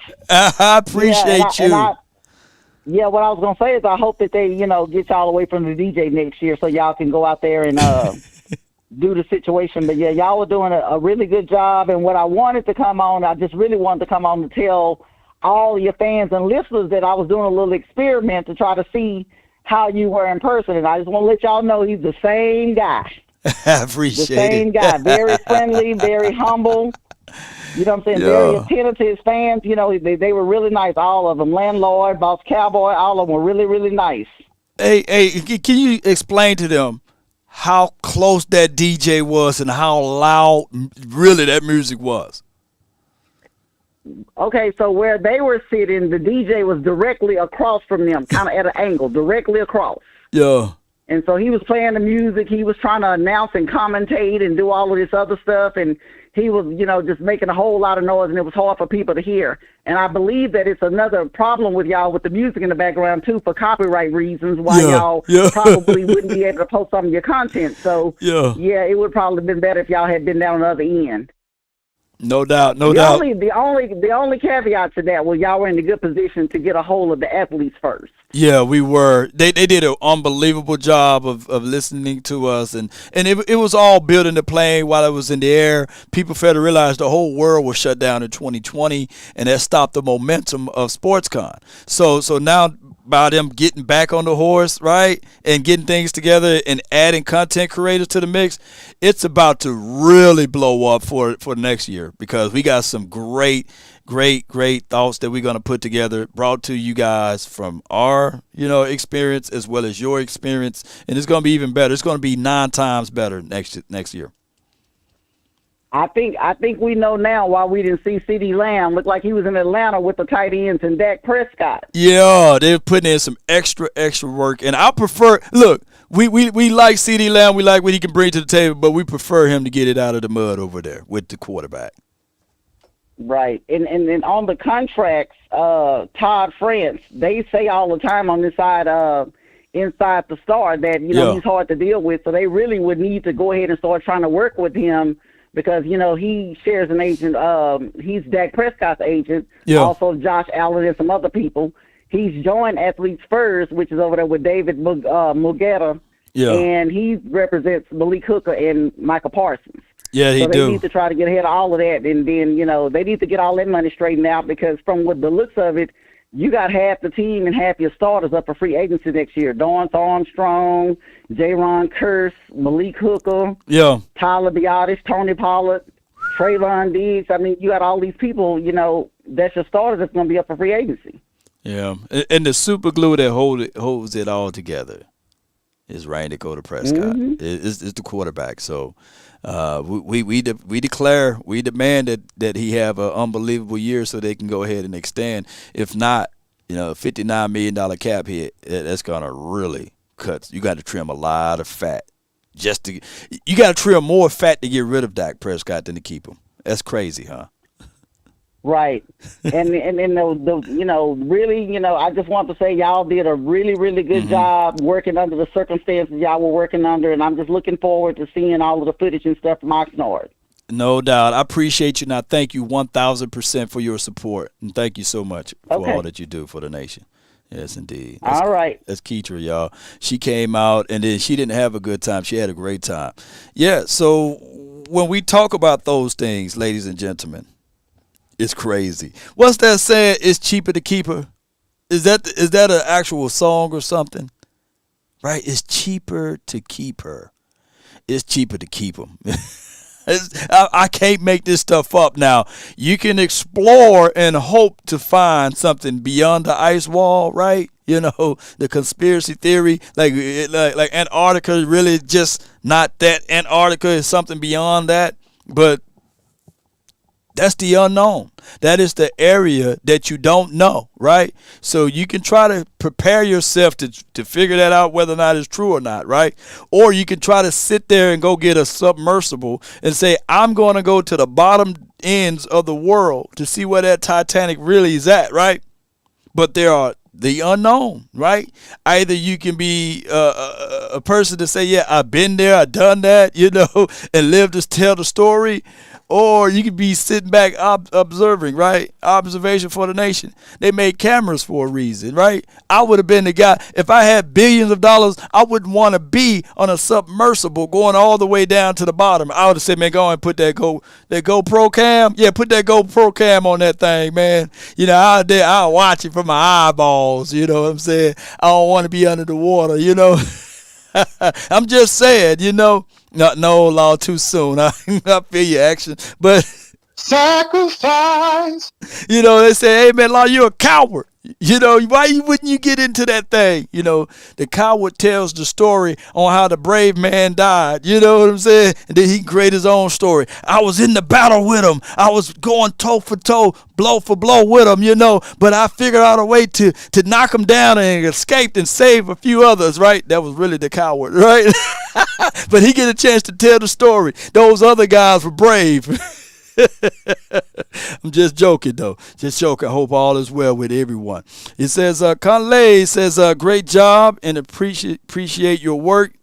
Do you think the Jones feel that they've been bitten with jumping out in front of Jalen Smith situation? However, no excuses, right? Whew.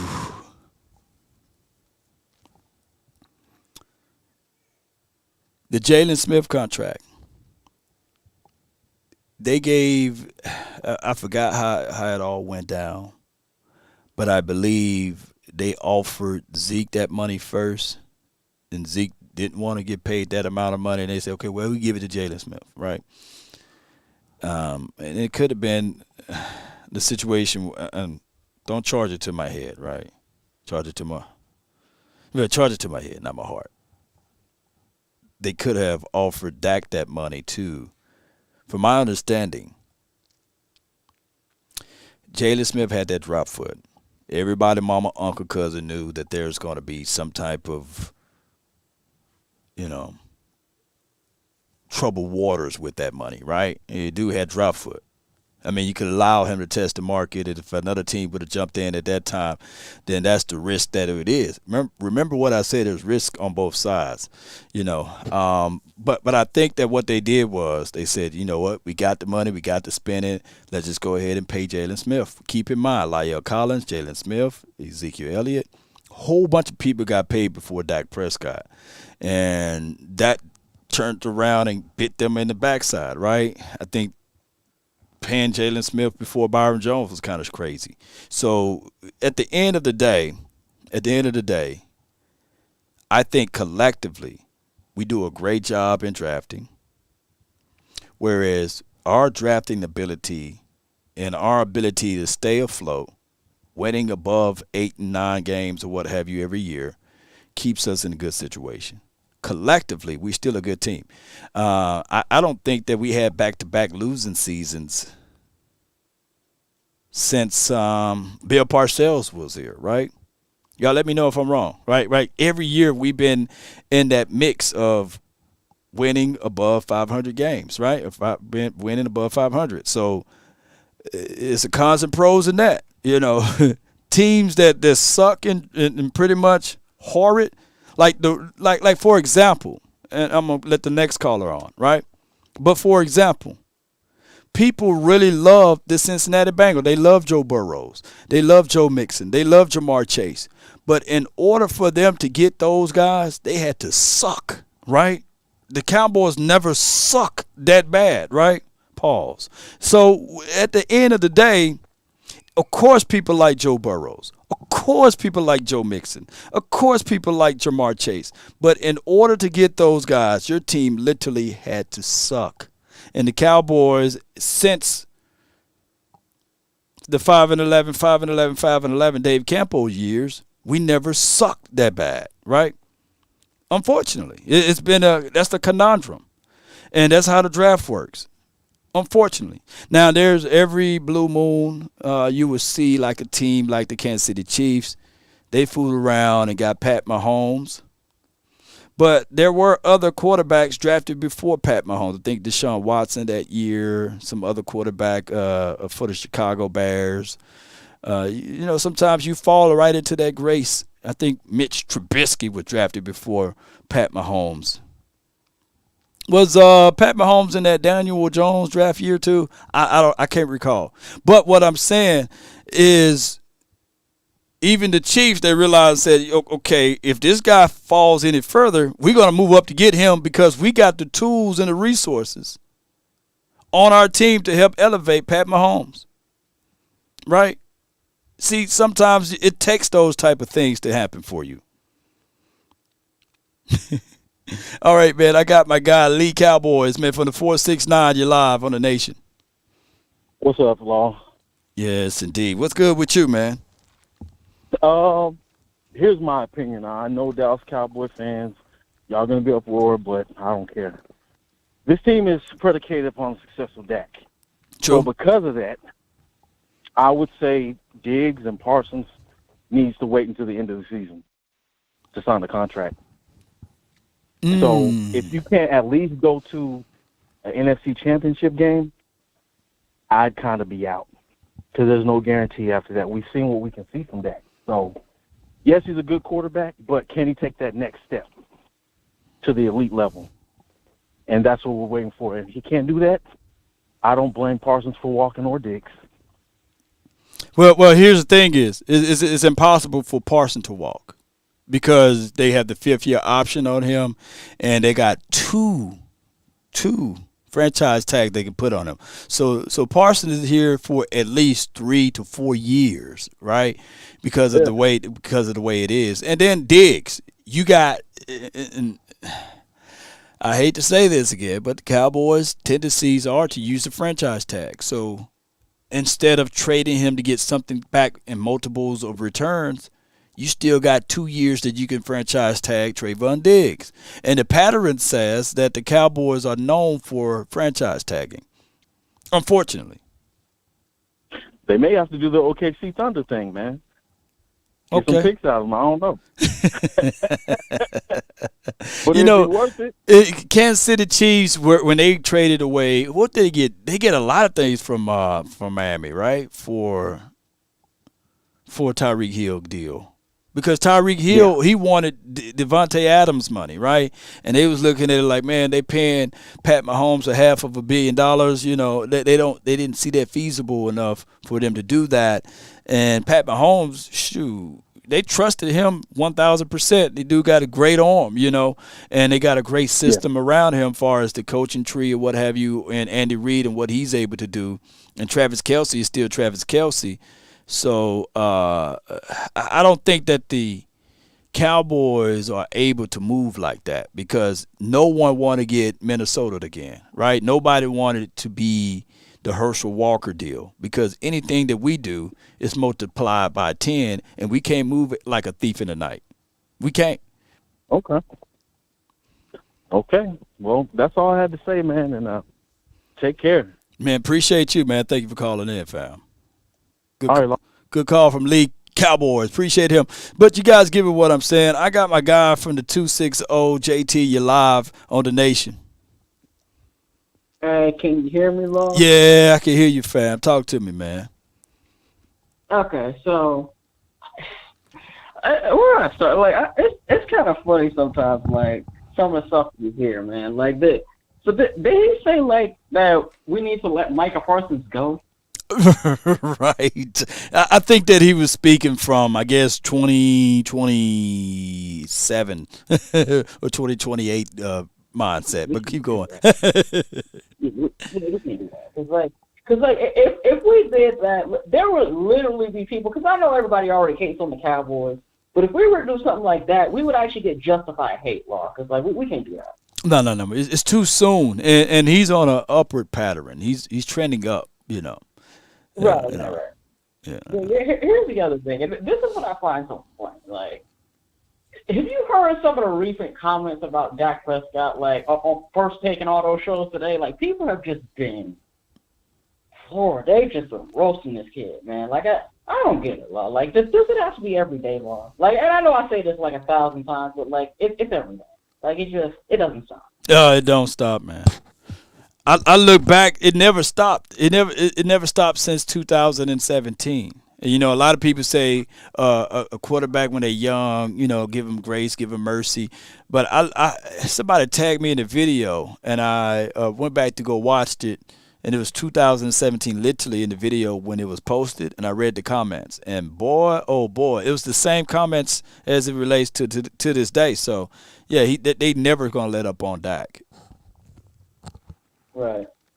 So let me ask you an honest question. Like, so, but based on what you've heard, like from all these analysts and whatnot, like, do you think that these guys are actually? I know they're actually paid. I get that, but like. Do you think that these guys are paid, like, and told by producers to just troll the Cowboys? That's a good question there. They see the value of talking Cowboys. So when you talk Cowboys, you're going to get eyeballs. You're going to get the attention. You're going to get what you're supposed to get, and that is the views and the ratings. So, yeah, if I was a Cleveland Brown fan, and I had a struggling network, I would talk Cowboys too. I say at least when we play them, we beat them. That's what I would do. Right. And one other thing that I'm wondering, and because we actually talked about this like way long ago, I actually think that a lot of people are really just, man, look, and I get it, like the expectations for some of these other quarterbacks and teams are just very low. Like, it really has gotten to that point. Like, we have literally heard people on TV, and I forget who said it, but there was somebody on TV that literally said that a team like the Giants should prioritize Daniel Jones over Saquon Barkley. Like, this is the kind of insanity we're talking about. Like, we're talking about a dude who literally 15 touchdown passes in a 17-game season. Like, this is just the kind of stuff that we hear, man. It is. It's like I say, the running back position is a dying breed, and because that's what's been spoken about, right? And then of course we can see them dropping off more or quicker than any other spot in the National Football League. So I get the notion that you pay Daniel Jones over Saquon Barkley. They would hope to get. They're paying what, $2 to $3 million for Eric Gray. He's a drafted guy. If they can get half or a little closer to half of the production that Saquon did, then they're happy. And everybody's a copycat league, so they're looking at what Isaiah did for the Kansas City Chiefs, and they say, okay, we can replicate that. And the last 3 to 4 teams to win the Super Bowl, they all been running back by committee. So the last power back to win the Super Bowl independently, we can go all the way back to Marshawn Lynch, and that's been since 2013-14 year. Yeah. So, and I understand, like, what I'm about to say is actually going to be, it's not meant to be, like, insulting, but it kind of is true, though. Like, so there are people, and you actually have one of the guys in your show, right? Right. That's not on your show, like in the whatever you call it, like the I forget, like you all guys were outside and stuff and like doing like an event of some sort, right? Right. So I literally saw your video where the one dude said that Daniel Jones was a better quarterback than Dak Prescott. Like this is the kind of hate that Dak gets now. Like it never stops. Like we've heard Daniel Jones is better, we've heard Kirk Cousins is better. Like people are just pretending like this man isn't one of the best quarterbacks in the league. Like I don't get it. Like why do we always have to do? Not we. I don't mean we. I mean like the media at large and people like that. Like why do we always have to just we always got to do this to the guy. Like, I get it. Like, a lot of people, I think a lot of people, when we say, because I'm not the only one that's saying this. Like, other people have said, like, look, dude, this dude's underrated. Like, you got to stop hating on him. And, like, people always feel like we're whining. Like, we're not. We're just saying, like, give the dude his props. Man, it's crazy, man. It just the media's led on the East Coast, and that's where everyone is located at outside of the Fox studios in L.A. And, of course, there's going to be some biasness as it relates to that. And we're going to see that. So if Daniel Jones is better than Dak Prescott, let him continue to be better, because all I know is he's 0-5 versus Dak Prescott. He's 1-6 with the Cowboys, right, versus the Cowboys. So if that is considered better, then let it be. Let it be, man. I appreciate you, JT, for calling in. Hey, always, Law. Take care. No doubt, man. Somebody raised a question to me before, and I think that even, some people talked about this. What is the difference between Daniel Jones throwing the ball wise than Jalen Hurts? Right? What's the difference, right? Like when we start looking at the completion percentages and the yardage and the touchdowns, what have you, and I look at Daniel Jones, and I see that he threw for 3,000 yards, right? And he had 15 touchdowns, right? And only 5 interceptions. And I get what people say about this and that. So if no one is being disrespectful to Daniel Jones versus Jalen Hurts, then why would you throw Dak Prescott in the mix? And for some strange reason, so many people look at even Kirk Cousins, right? And they put the Dak Prescott versus Kirk Cousins when Dak is 5-1 versus Kirk Cousins. So I get all of the hate, I get it all, but for my mindset, I thought that it takes multiple times, it takes multiple games played or multiple seasons of you doing said things that's on that elite status in order to be different, right? But it is what it is. My guy says, Hickman says, when did Daniel Jones beat us? I think he won one game. I think it was in the pandemic year or whatever. Whenever it was, I think his record is literally like 1-6 or something like that. But Kirk Cousins, the QB who can't even beat Dak, right? So it's crazy. But they say that Dak is he, right? So that's crazy. Daniel is more careful and conservative with the ball in my eyes than Jalen. Jalen is a runner, gunslinger.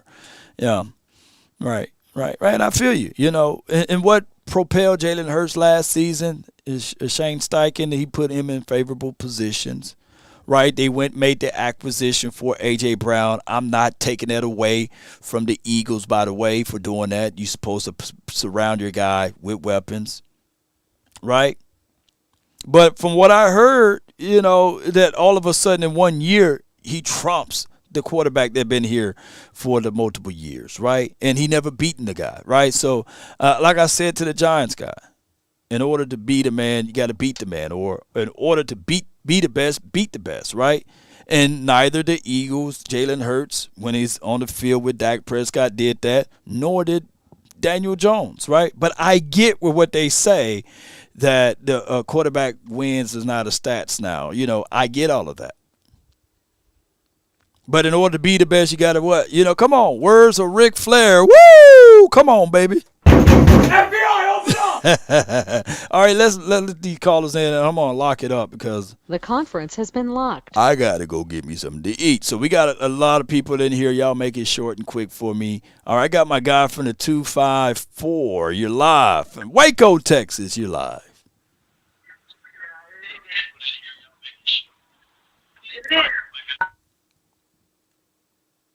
All right, well, we had Waco. All right, from East Texas, man, from the 214, you're live.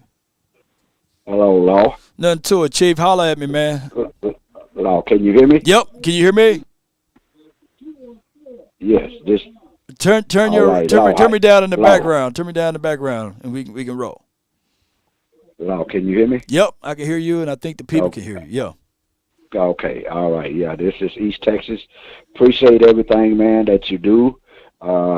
Enjoy watching your podcast on your SportsCon telethon this weekend and whatnot, man, and just want to call in, man, and tell you I really appreciate you guys, your content creators. I watch y'all basically daily, and just appreciate all the work and whatnot content that you all put out. Right.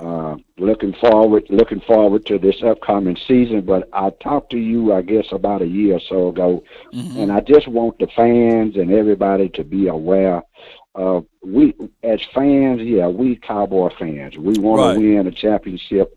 We want that more than anything. But first and foremost, I just want the fans and everyone to understand that this organization, our Dallas Cowboys, the front office, their number one priority, and I stated this before, their main priority is marketing, not winning championship. Okay? And when you have that type of mindset, they will tease you a little bit here and there and give you just to keep you appeased and whatnot. But when your priority is not to win championships, but to win the marketing. They win in the marketing. They're the richest franchise, valued, one of the richest one in the world. So they've done excellent in marketing. But as far as trying to win championships, that's not their top priority. So as a fan, we can want and wish and hope all we want to. What we have to do is pray that the Lord will change the front office mindset into maintaining a winning championship football team. And the only way that's the only way that this mindset, this thing is going to change. Our front office must get out of the way and support. When we say all in, but the mindset has to be, I want to win a championship. I don't want to win the salary cap championship. See, that's what Steven is about, salary cap, saving money. That's his thing. And I'm not, that's just who he is. And we got to understand that as fans. Okay? And until, like I say, I was so glad, and I'm getting off here in a minute, when I heard Kevin Gray the other day, and I came to that conclusion several years ago. Right. I'm fed up with front office trying to take me for being stupid. Right. And for years, the front office has been feeding the fans, and they're not giving the fans what they really deserve. The fans they deserve a championship. Right. They paid, they supported, they've given their all, go to the stadiums, pay their hard-earned money for all of this and whatnot, and the fans deserve it. Right. And the players also. But when you have the mindset that winning is not my number one priority, then that's the stumbling block. And so the Cowboys will be competitive because the Cowboys are a cash cow for the NFL. We all know that. We know that. That's why you hear the Cowboys' name every day on TV among these 4-letter networks, 3-letter networks, because that generates money, and we know that's what the NFL is all about. Yeah, it's about money. Our front office, until they change their mindset and say, we want to win a championship, then we just gonna keep going down this same road. And I'm hopeful and prayerful that they get these guys signed, that's these upcoming contracts. But I am leery about Diggs and whatnot because I know Stephen Jones. I know how he operates and whatnot. And these guys are not going to take no discount and whatnot, which they shouldn't be. But do what's right. Pay these guys because they have earned it. And that's all I got to say, man. Appreciate you taking my call and just tell the fans, y'all listening in, the expectations, keep your expectations at a minimum and don't, they say having high expectations. Yeah, we want to win, but realize we can want this and that, but if front office is not lining up with what the fans and what everybody else wants, it's just going to be stuck in the middle, and that's where we are. So much success to you. God bless you and keep up the good work. No doubt, man. That's East Texas for the 214, man. Great conversation with him on those various topics about the money aspect of it. And he ain't lying. When I pull the salary cap thing up, and let me get the fire off of it right quick. Let me blow that fire off. Let me see if I can blow it up even more. We see that. We see the amplifications of everything. We see that the Cowboys are pretty much ranked number 6 with this. Let me see if I can put a marker out here for you guys. You got the Chicago Bears, number 1. They got $31 million in cap space available. I know it's hard for you guys to see that. And then you got, let me see, make it a little bit better for you guys. 1, 2, 3, 6. The Cowboys, we got $24 million, man. $24 million. And I know that this is not live accurate all the way to the money stat line for your mind. I know that there's still some things that they gotta do because they don't have the actual numbers. I don't believe that they do, but 9 times out of 10 they tend to be closer. They tend to be only off about $5 or $6 million. These websites or what have you. For the Cowboys to be in 6 with $24 million. And give or take, you right in their wheelhouse, right up there next to New York Jets, Indianapolis Colts, the Cards, the Carolina Panthers, and Chicago Bears. But let me see who's at the bottom of this list.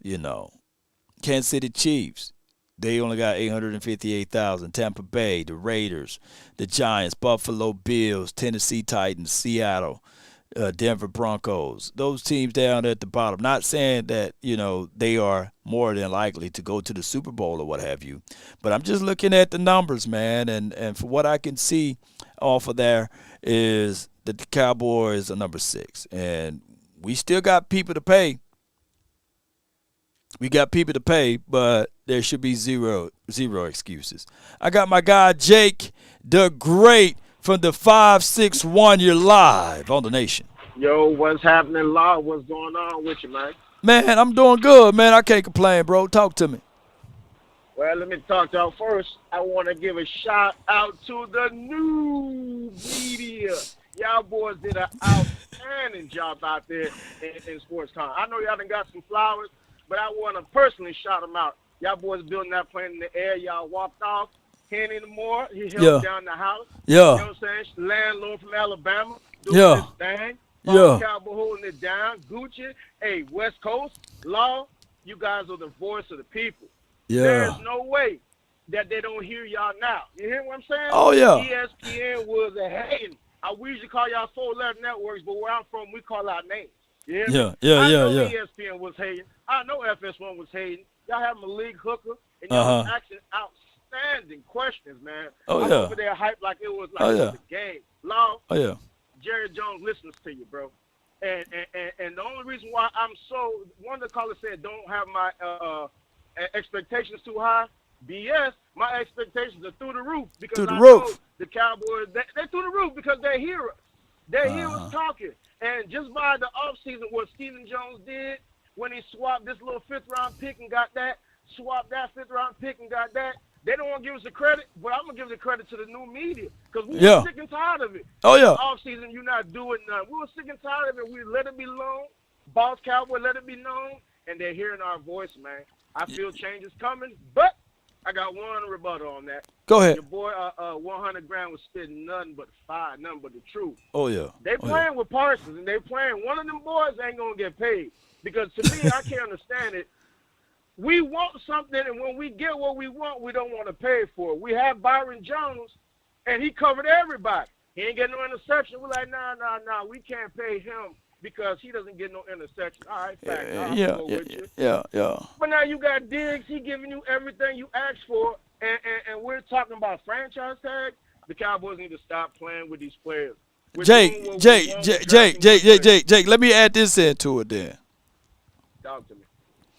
I don't mind if they don't want to pay the player. I don't mind at all. You know what I want them to do? What? If you don't want to pay them, try to get something back in return. The Kansas City Chiefs, they didn't want to pay Tyreek Hill. They didn't want to pay him that money.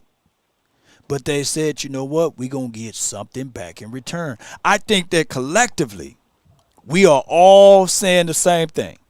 We don't mind the Cowboys willing and dealing, not wanting to play a player, but try to get something back in return to help benefit this team. Don't get rid of something, right? And then try to patch it up. And say it with me, man. You try to patch it up with a James. Wow, Shatan. Hey, why they try us like that, man? Why they do us like that, man? And then expect the same results, man. Come on, man. Look, I didn't even look. I'm pissed off that they got rid of Amari Cooper. Everybody know that, right? That's okay. But get something back, though. You know, just get something back. You know what I'm saying? Make it an even trade. You know. You see, when it comes to trade, the Cowboys scare me because when I see what Kansas City got for Tyreek Hill. Yeah. We got a ham sandwich and that chocolate milk and a cookie for Amari Cooper, bro. Yeah, like, yeah. Man, we can never win in a trade. And I hope we don't mess it up because I feel like TP going to tear it up next year. Yeah. And he's going to price himself right out of Dallas. But I'm still wishing good for you. Get your money, TP, even if it's not here, because I don't think we want to pay him. And I'm not believing in that any running back can play because didn't we learn our lesson from when we got rid of DeMarco Murray? Right. Somehow there's meat left on the bone. Anybody can run this. Don't let Pacheco fool y'all. He has an alien throwing the ball named Patrick Mahomes. Let me break this down. Let me break this down right quick because people fail to realize the unity it was with DeMarco Murray. Granted, he may have done nothing since he left the Cowboys. He may have did nothing, right? But the ideology that you got rid of him for peanuts, you didn't get nothing back from DeMarco Murray, by the way. And then all of a sudden, you got a guy who's still in draws and cologne, right? Out of the mall, North Park Mall. There's a policy now. Every time a brother walk in North Park Mall, they looking at you like, hey, man, they don't care how much money you make now. Because anytime you have a professional still in draws and cologne, you can't even walk into the North Park Mall now. So what I'm trying to say here is, the world is so crazy. That year we had top 10 defense. That year we was number 3 in rushing. Right. And we didn't have a doggone quarterback. Would it benefit us if we had DeMarco Murray in that game versus the Eagles when Hicks blew off the edge and the guy that was still in draws and cologne, he said, you know what, I'm going to check out of this run play and I'm just going to be sure I'm going to not even chip the guy. All he had to do was just chip Hicks, right? If he just go back and watch the play, if he just chip him, you know what I'm saying? My guy, Tony Romo, we wouldn't even have this conversation. This would have been the year that they could have redid the 2014 because the only problem was with 14 is that our defense allowed so many yards in the air and on the ground, but we solidified that, you know what I'm saying, in 2015, but we never had two things to match because we wanted to blow up the dang on running back room, right? and lean on Joseph Randle. It's crazy. So many people fail to realize it's only one straw that can bust it wide open on the camel's back. You know what I'm saying? So that's just what happened. You know, a feather can tilt the scale, and that's what I believe what happened too. But go ahead. Yeah, but you know, I'm gonna be respectful to the people waiting behind me. I just want to leave Cowboy Nation with this and all this running back talk. Those that fail to learn from history are doomed to repeat it.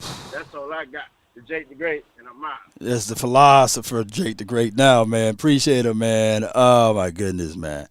Yes, indeed. Still in cologne and draws. Yeah, man. I came up here in Dallas. I couldn't even walk in North Park Mall now. Everybody looking.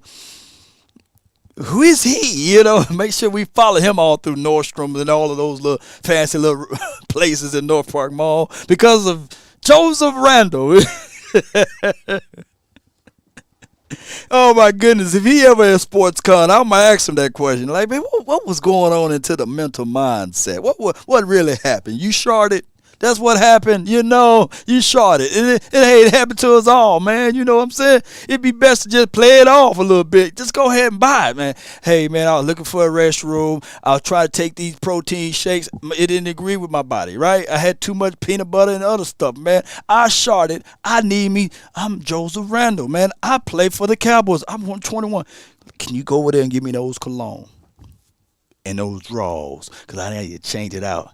And give me a wash rag, too, you know. Sometimes that stuff happens, man. Come on, man. If you being real about it, somebody done shorted before, you know. You walk into the food court or you coming from the food court. Somebody help me, man. Somebody. Hey, bro, come on now, dog. Come on, man. I just want to know what was on his mind, man. If there's one thing that we all need to know the truth of, you know, we want to know the truth. What was going on in that brother's mind? Want the truth? You can't handle the truth. Come on, man. Somebody got to tell me what really happened. Joseph Randall, man, I think that we can start a steering committee. We will give a donation up to $1,000 to know the truth, right? We will have you on a podcast for about an hour. We sit down for an hour. We'll give you $1,000. Get your damn act together. Oh, man, he could at least went to Walmart, man, the self-checkout line and say, hey, man, I scanned it. It didn't go through. I got this cologne and drawers. Oh, my goodness, man. Last but not least, man, we got my guy all the way in 49ers land. Mike, you live in 49ers land from the 831. You're live. That's right. Good old 49er land. Yeah. What's up, Law? Happy Monday, man. Happy Monday to you, man. Thank you for jumping in. Yeah, I just wanted to chime in. I got a few points, going to try to make them quick. Like Keitra said, there's a lot of people to pay, okay? Mm-hmm. And as fans, we have to realize there are a lot of elite-level players to pay. Right. So the idea that we're going to be able to keep every player through this, in my opinion, is just, you know, fantasy. I don't think we're going to be able to keep everyone, okay? Right. That said, someone is going to be the odd man out, and there might be one or two that are the odd man out that we don't, you know, at this point know who they're going to be. Okay. I know you mentioned the Herschel Walker trade and not trying to go down that route, but we have to remember that trade in 1989 led to 3 Super Bowls, okay? And that was by giving up somebody that a lot of people didn't think should have been let go. Right. So with that said, you know, I'm a parlay into what Jake said. Jake said that Diggs is giving everything. Right. And I know it's probably going to be unpopular, and I mentioned this back in the season in the playoffs. In my opinion, he does not give everything, okay? In my opinion, there has been some times when him coming up hitting like he should was a critical business decision in a moment that cost the team. Now, that's not taking away the fact that he is a lockdown corner. There's no doubt. You can't argue with that, okay? But if you look at his trend, he had 3 interceptions in the first year. And then when he really was starting, he had 11 in the second year. Mm-hmm. And then he backed that up with 3 more in his third year, okay? So I'm just saying, I don't believe he gives everything, but I believe he gives a hell of a lot. Now, with Pollard, right, we can look at the league. We can look at the league and see what the league does with running backs. That's right. Not just the Dallas Cowboy phenomenon. That's True. a league phenomenon. True. That's just kind of how it is. And, you know, when you look at losing Zeke and losing the blocking that Zeke brought to the equation, I do believe there's a wild card in there, that Hunter Luepke kid, if he makes the team. If you think back with the 49ers, when they were making their Super Bowl runs, they had Rathman. They had a good fullback, very similar to this kid, Luepke. And I mentioned Luepke to remind people that that's a 6'1", 238-pound kid. Right. Okay? Right. Pollard is 6 feet and 209. And I only mention that in the scheme of pass blocking. Obviously, Pollard is more agile than Luepke. But Luepke can catch out of the backfield. Luepke can run. And Lukey runs a 4.56 40. Okay, Pollard runs a 4.52. So we look at Lukey and we don't think that he could bring some straight line speed. He runs a 4.56. So I'm just throwing that out there. And I'm gonna wrap it up. I'm gonna wrap it up. CeeDee is elite. There's no more that could be said. Cooks is gonna unlock CeeDee, and I believe CeeDee should be paid. I don't believe the Cowboys should mess around. I believe CeeDee should be paid right away. He's a vocal leader. I don't know that Diggs is a vocal leader. So if I was picking between the two and I had to make a call, I would call CeeDee getting paid before Diggs. And I would save Diggs later in the season or after the season to see what we're going to do with him, getting back to that Herschel Walker trade mentality. Well, let me ask you this, though. Let me ask you this, though, Mike, when you mentioned Herschel Walker. And I'm not saying that you're saying, but I'm thinking you're implying that the Cowboys should figure out a way to do that to Diggs, right? To see if they can get maybe a first or a second round draft pick back in return, and then slide Bland to the left side and leverage him. And just leverage him from that, and then slide Bland to the outside, and who'll be your other opposite corner, whoever maybe Kelvin Joseph, who knows, right? To be on the other side as the DB. That's exactly what I'm saying, Law. That's what you're saying. You hit the nail on the head. That's risky. But see, the only reason the Cowboys can't move and operate like that anymore, because anytime it's going to sully the player, because the player going to get butthurt about him being on the trading blocks, right? And then, of course, the whole news will be the Cowboys don't like Diggs. They're trying to get rid of him for peanuts or what have you. It's going to get crazy because feelings are going to be touched. And I think that Trayvon Diggs, I'm not calling him sensitive. Shout out to you. You know I like you, Trayvon. You my guy. But he's a little sensitive as relates to those things. Remember, he blocked everybody on Twitter. He logged off of Twitter and Instagram and things like that.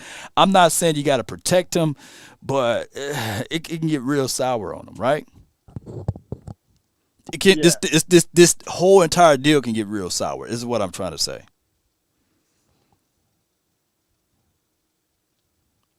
Mike, you still there? Yeah, I lost you. I thought I lost you. No, you good. You good. Keep going.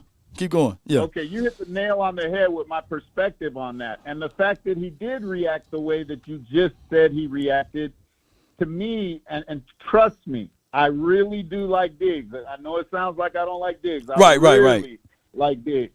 But that reaction is not a reaction that I would want to see when it's combined with an individual who's not a vocal leader to the team. Yeah. Like a vocal leader who stakes his claim like that is going to be looked at a little different than someone who stays quiet, but then when he thinks the sun's not shining, then he has a reaction like that. Right. So the last thing I'm going to say is you've hit on a few times in this show is the word risk. Yeah. And the fact is, risk is always a factor. I mean, we look what happened with Pollard in the playoff game, and that was the moment that risk met faith in a critical situation. So no matter what we were paying them, that was a situation that was beyond being paid, beyond anything else. That was a risk that came to reality. True. And this is the last thing I'm saying on Diggs. I promise I'm not going to say anything else about Diggs for weeks. But Diggs was making business decisions, thereby evaluating the risk. Should I come in on this 250-pound Kittle running full speed? Should I hit him? Yeah. Maybe I shouldn't hit him. True. But in those moments, to me, the ones you keep on the team are the dogs that give it up in that moment. And that's why I'm saying sit on Diggs, see what's going to happen, maybe pay him a little bit later. But I say pay CeeDee right now, and that's my input, Law. No doubt, man. I appreciate you so much for tuning in. That's Mike that lives in 49ers land. Always bringing some good observation and objective analysis. I think that there's no wrong way of who you pay first, whether it be CeeDee Lamb, whether it be Terrence Steele, whether it be, dare I say, Trayvon Diggs. There's no wrong way, but you got to pay one of those guys, and I hope that the Cowboys figure out a way to pay all of those guys. But the Band-Aid to it all will be to extend Dak Prescott and just re him up. If you want it to go smoothly, it's cheaper to keep her type of deal. Outside of that, it's hard. Look, it's hard finding another quarterback. It's hard. It's hard finding another defensive back too. It's hard. They don't just fall into your laps. Trayvon Diggs' capability just don't fall there, right? And some of the things that I want people to understand, the negative connotation is always magnified here, right? I promise y'all, man. You know, if Trayvon Diggs played for the Cleveland Browns, right? You'll still be looking at him just like they look at Denzel Ward, right? If he played for the Cincinnati Bengals, they'd be like, man, the good, phenomenal Trayvon Diggs over there in Cincinnati land. Played for the Ravens, the Saints, or anywhere else, he wouldn't get this negative connotation. Case in point, hear me out. No one talking about yards allowed now, right? But that was the topic that everyone was talking about in 2021. Because he was the leading INT guy. Nobody cares. Who led the league in INTs last season? Right? Who led the league last year? Who had the most INTs last year? Was it Tyreek Worley? Tyreek Woolen, I meant to say? Nobody talk about yards. Excuse me. Nobody talk about yards allowed on him, right? Nobody talk about Sauce Gardner, how many yards he allowed, right? And I don't know his records in his stat line. But nobody talks about that. But the moment we have a guy by the name, Sauce Gardner, I saw a game where Stephon Diggs cooked him. Cooked Sauce all the way up. Put sauce all over Gardner, right? Hey, man, Stephon Diggs burnt that dude all left and right. Nobody talks about that. Nobody even mentions that, right? My guy, Jalen Ramsey, had an off year, down year with the Rams. Nobody talk about that. He's still considered the top 3 or top 4 DB in the National Football League. Considered top just last year, right? And now he's traded to the Miami Dolphins. But, man, come on. Sauce got cooked until it was burnt, right? Mr. Amazing, right? But you can't say that. Look, you can't say that to anybody nowadays, right? Because he's the best DB, the young DB. I think I heard someone say that he literally was the best rookie defensive back ever, right? 4 guys tied with the 6 interception law. 4 guys? Who are the 6, JT? Let me know. Because I know Tyreek Woolen is 1. Maybe the CJ who played for the, I want to say the Eagles, right? CJ, he had about 6 INTs. Who was the other 2? But nobody talk. Is it Byard for the Tennessee? Because he's pretty good too. Kevin Byard, CJ, Kevin Byard. Who else? The 4 guys tied with 6 INTs. CJ Gardner.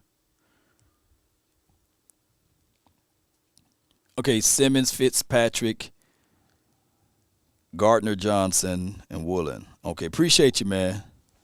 Nobody talk about yards allowed, right? But everybody knew those yards allowed like this in 2021. Yeah, he got 11, but look at the yards allowed, man. So, and put it like this. Who led the league in INTs last season? Watch how it goes, you know. Dak, right? Who did it the year before? And the year before that? Nobody knows, but everybody know that stat. Just like that. He threw 15 interceptions, man. He threw 17 interceptions.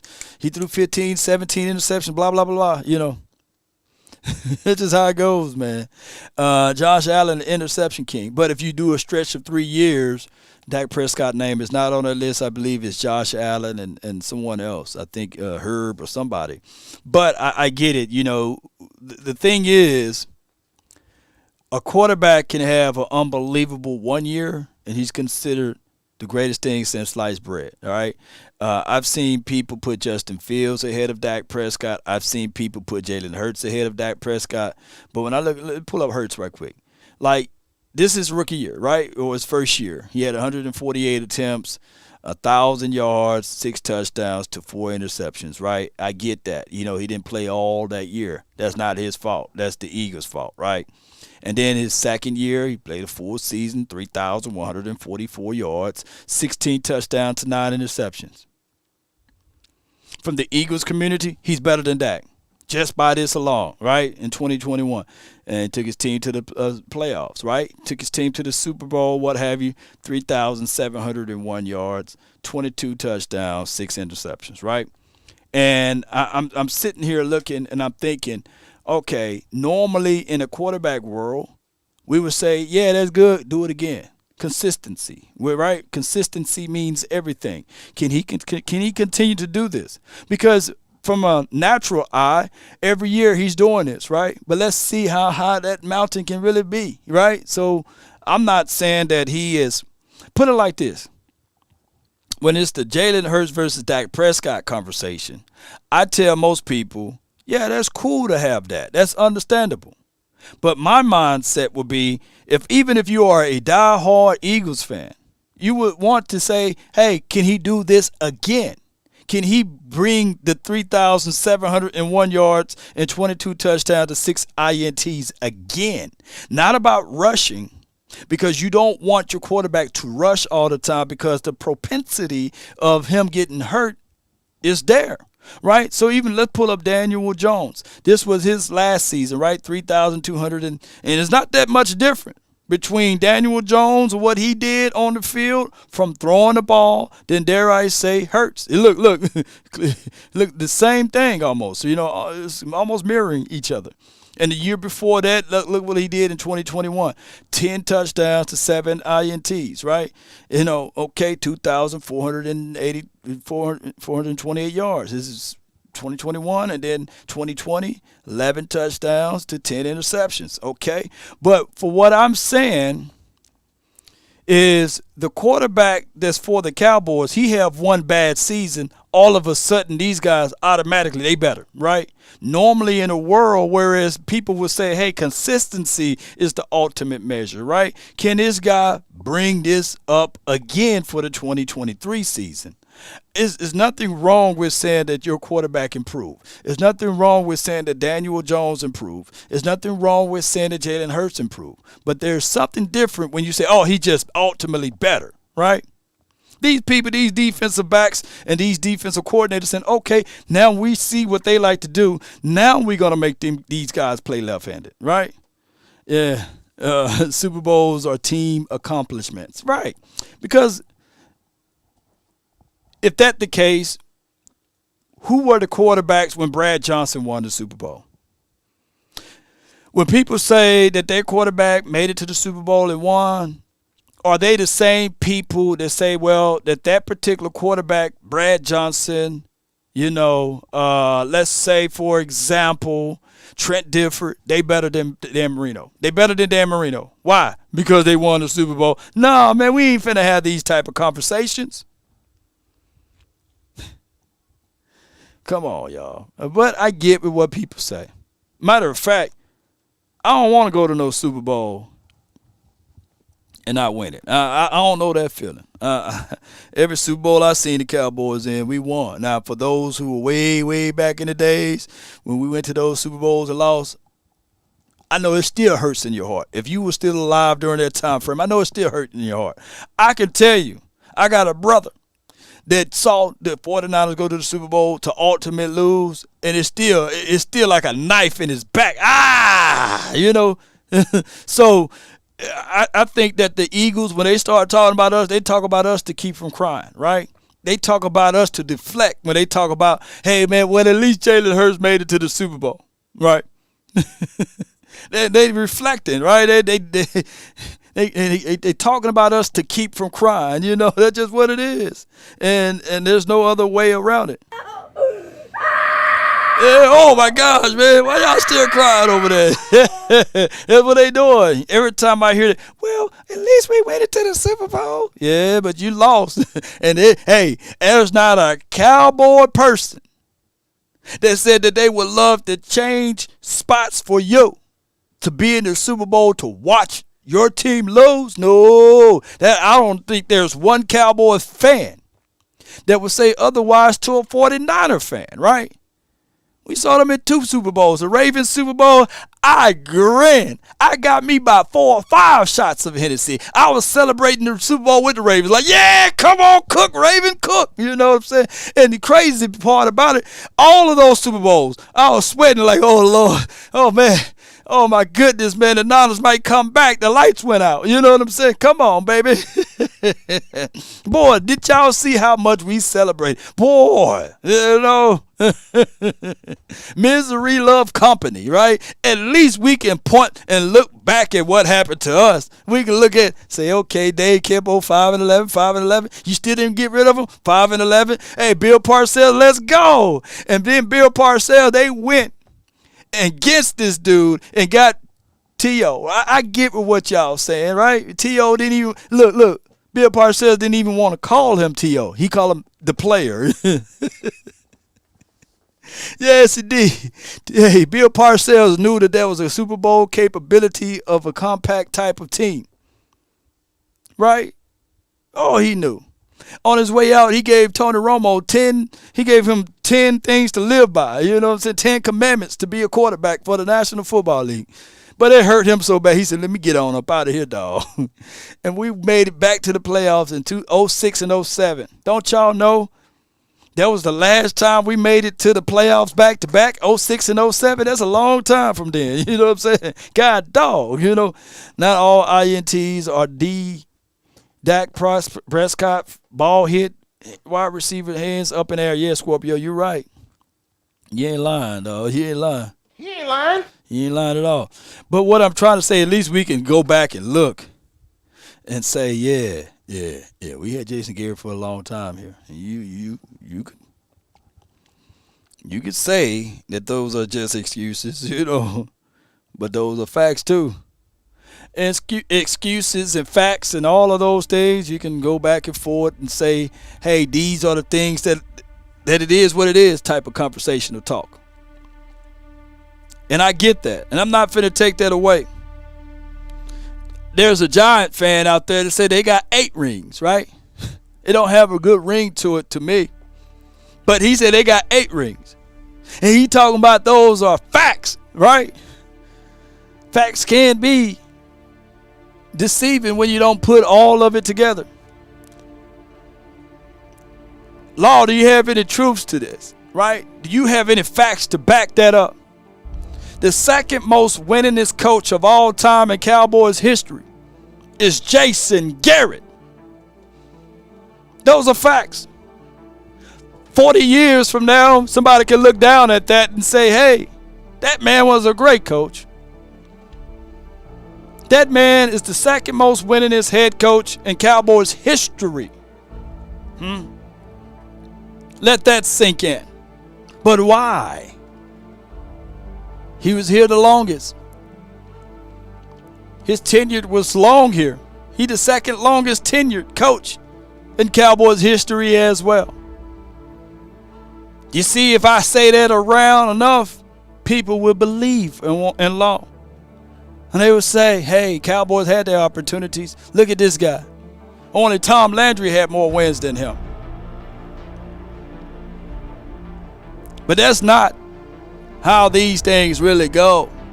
The truth of the matter is the Giants, the Eagles, the Washington team, they stopped winning all of those rings when the youngest team in the division stepped up, born in 1960, and become the father of all of them. We still got 5, but they old. Your organization is old. And we still whooping y'all. Matter of fact, we're not even in the East. We're in the West, but we dominate the East because we all some beasts. They got stomach muscles in their necks because they looking up. And they talk about us being down for 26 and 27 years. And it's quite strange to me that they haven't caught up to the greatness. They haven't caught up to us. Let that sink in. They haven't even caught up to us on multiple playoff victories to that standpoint, believe it or not. the Cowboys still on top collectively in the seasons of the Cowboys. But I get with what they're saying. What have you done lately? Why aren't the Cowboys relevant? Well, they are relevant because they talk about us and they only mention them to bring us up. Let me know if I'm lying. Let me know if I'm wrong. And one thing I can tell you for sure, you can talk about your 2017 ring. You can talk about your 07 ring, Giants guys. You can talk about all of the rings that you had in the last decade or what have you. But you still got to talk about the Dallas Cowboys being on top of everybody's list. And they also fear us in the physical form. Let it be known we troublesome, baby. But I tell people on my way out the same thing over and over again. Dedication, discipline, and consistency. Those are the 3 successful rules of life. And you got to prepare yourself. You got to be hungry for the battle, even if it's a royale. If you want a thing bad enough to go out there and fight for it, to work day and night for it, to give up your time, your peace, and your sleep. If all of your desires of it makes you quite mad enough that you don't get tired of it, and it makes you hold everything tawdry and cheap, if life itself seems empty and useless without it, and all that you scheme, oh my goodness, all that you scheme and dream is about it, if you'll gladly go out there and sweat for it and fret for it and plan, and lose all terror of your mind, if you would simply go after the thing you want with all of your capacity, strength and scarcity, with faith, hope, and confidence, and stern pertinacity, if neither cold, poverty, or famish, or fame, or sickness of your body or brain can turn you away from the thing you want, if dogged and grim and besieged and beset with the help of almighty Cowboy Nation, guess what? You will get it. That's been my time. I really thank you all for yours. And remember, you're listening to nothing, and I mean just that, nothing, but the best. Go Cowboys. Let's go, baby, baby. Let me get some fire in the chat, baby. Come on. Can't stop a tank with no K. You know how this thing goes. All I ask is when you lay your head on that pillow at night, know I gave you everything I had. I gave you everything I had. Lay your head on my pillow and just relax, relax. Just go. Let's go, baby. Just relax. All right, baby. Roll those crates. Can we check us out? I'm really in the feel letter, yeah. Come on. I've been really in the feel, let her rush, I let her feel. Lately I just wanna run it up. Don't need no deals, I make the deal. Have to take it to a meal. Lately I just wanna run it up. Yeah. Kinda check the song. Lately I just wanna run it up.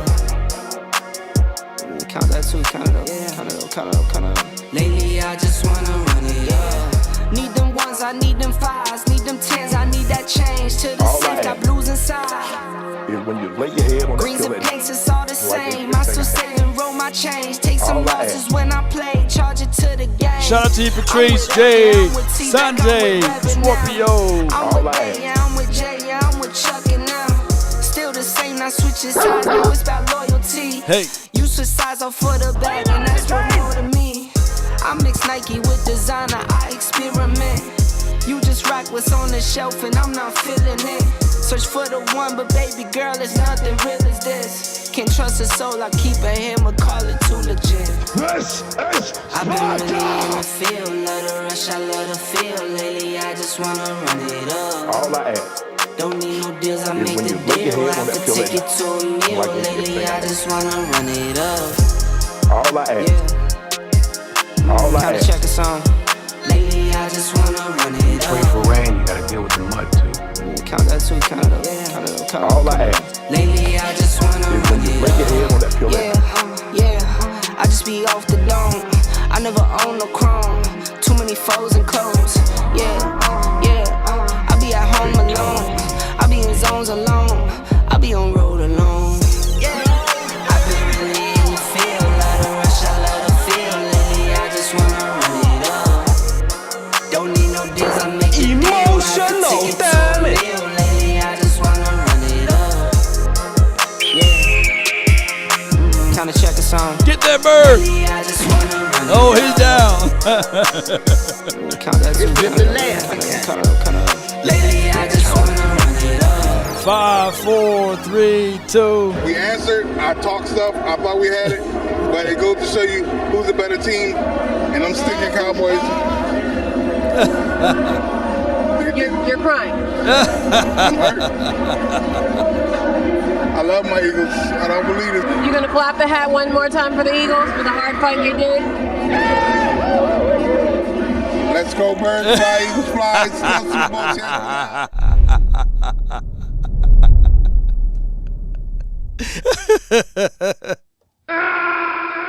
Hey, man. Hey, I will do this for the rest of my life. I don't think that ever get old, y'all. Do it get old? Because, all I ask is when you lay your head on that pillow at night, I gave you everything I had. I gave you everything I had. he had a lot of snot up in that nose. Didn't he? Watch it. Y'all listen. Y'all listen real good. One more time. Watch how that boy had a lot of snot. All I ask is when you lay your head on that pillow at night, I gave you everything I had. I gave you everything I had. Yeah, tears would have been falling out of his face. Huh? Lay your head on my pillow. Hey. And just relax. Riggs! All I ask is when you lay your head on that pillow at night, I gave you everything I had. Riggs! I gave you everything I had. I'm getting too old for this, Riggs!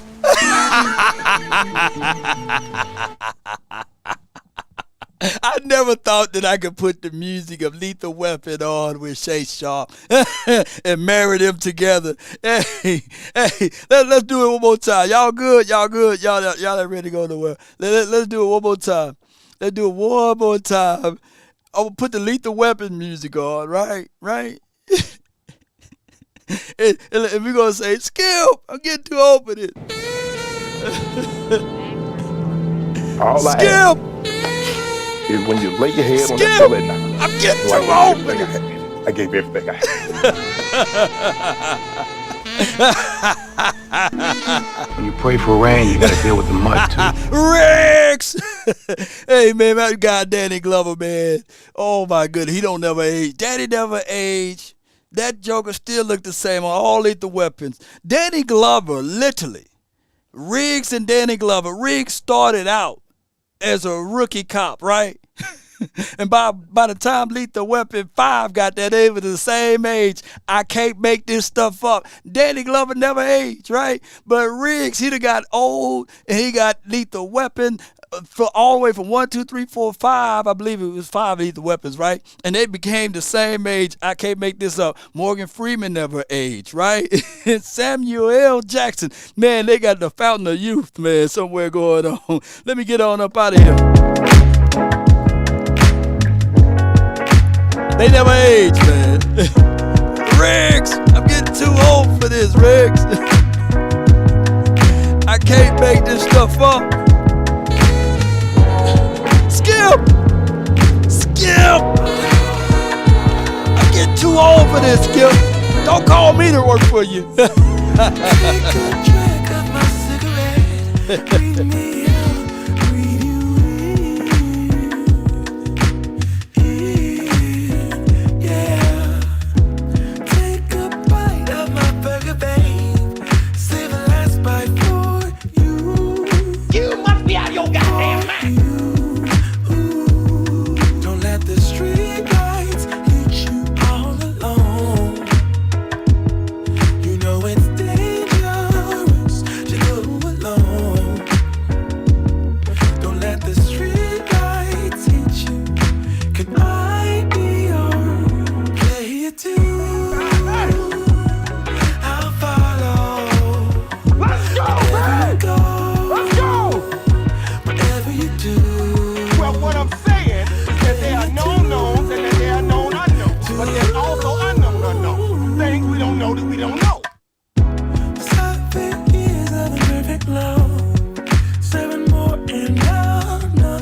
another one. And another one. You stupid. I think you was the one I love. 7 wonders all in one. All in one. Don't let the street lights hit you all alone. Tell him. You know it's dangerous to go alone. Come on, baby. Don't let the street lights hit you. Could I be your player too? Thank you. Thank you. Wherever you go, whatever you do, player too. Lean forward just a little bit. If a paper crane can fly, Slap the peak off of him. then forever doesn't feel that far. So far, so far. If a paper crane can fly, come on, then forever doesn't feel that far. Spartan! So far, so far. If a paper crane can fly, fly on, fly on, fly on, fly on, fly on. And remember, you're listening to nothing but the best of hits and oldies. Of hits and oldies magic. Appreciate y'all for getting me to 108 too, by the way. 108 Law. Shout out to y'all, man.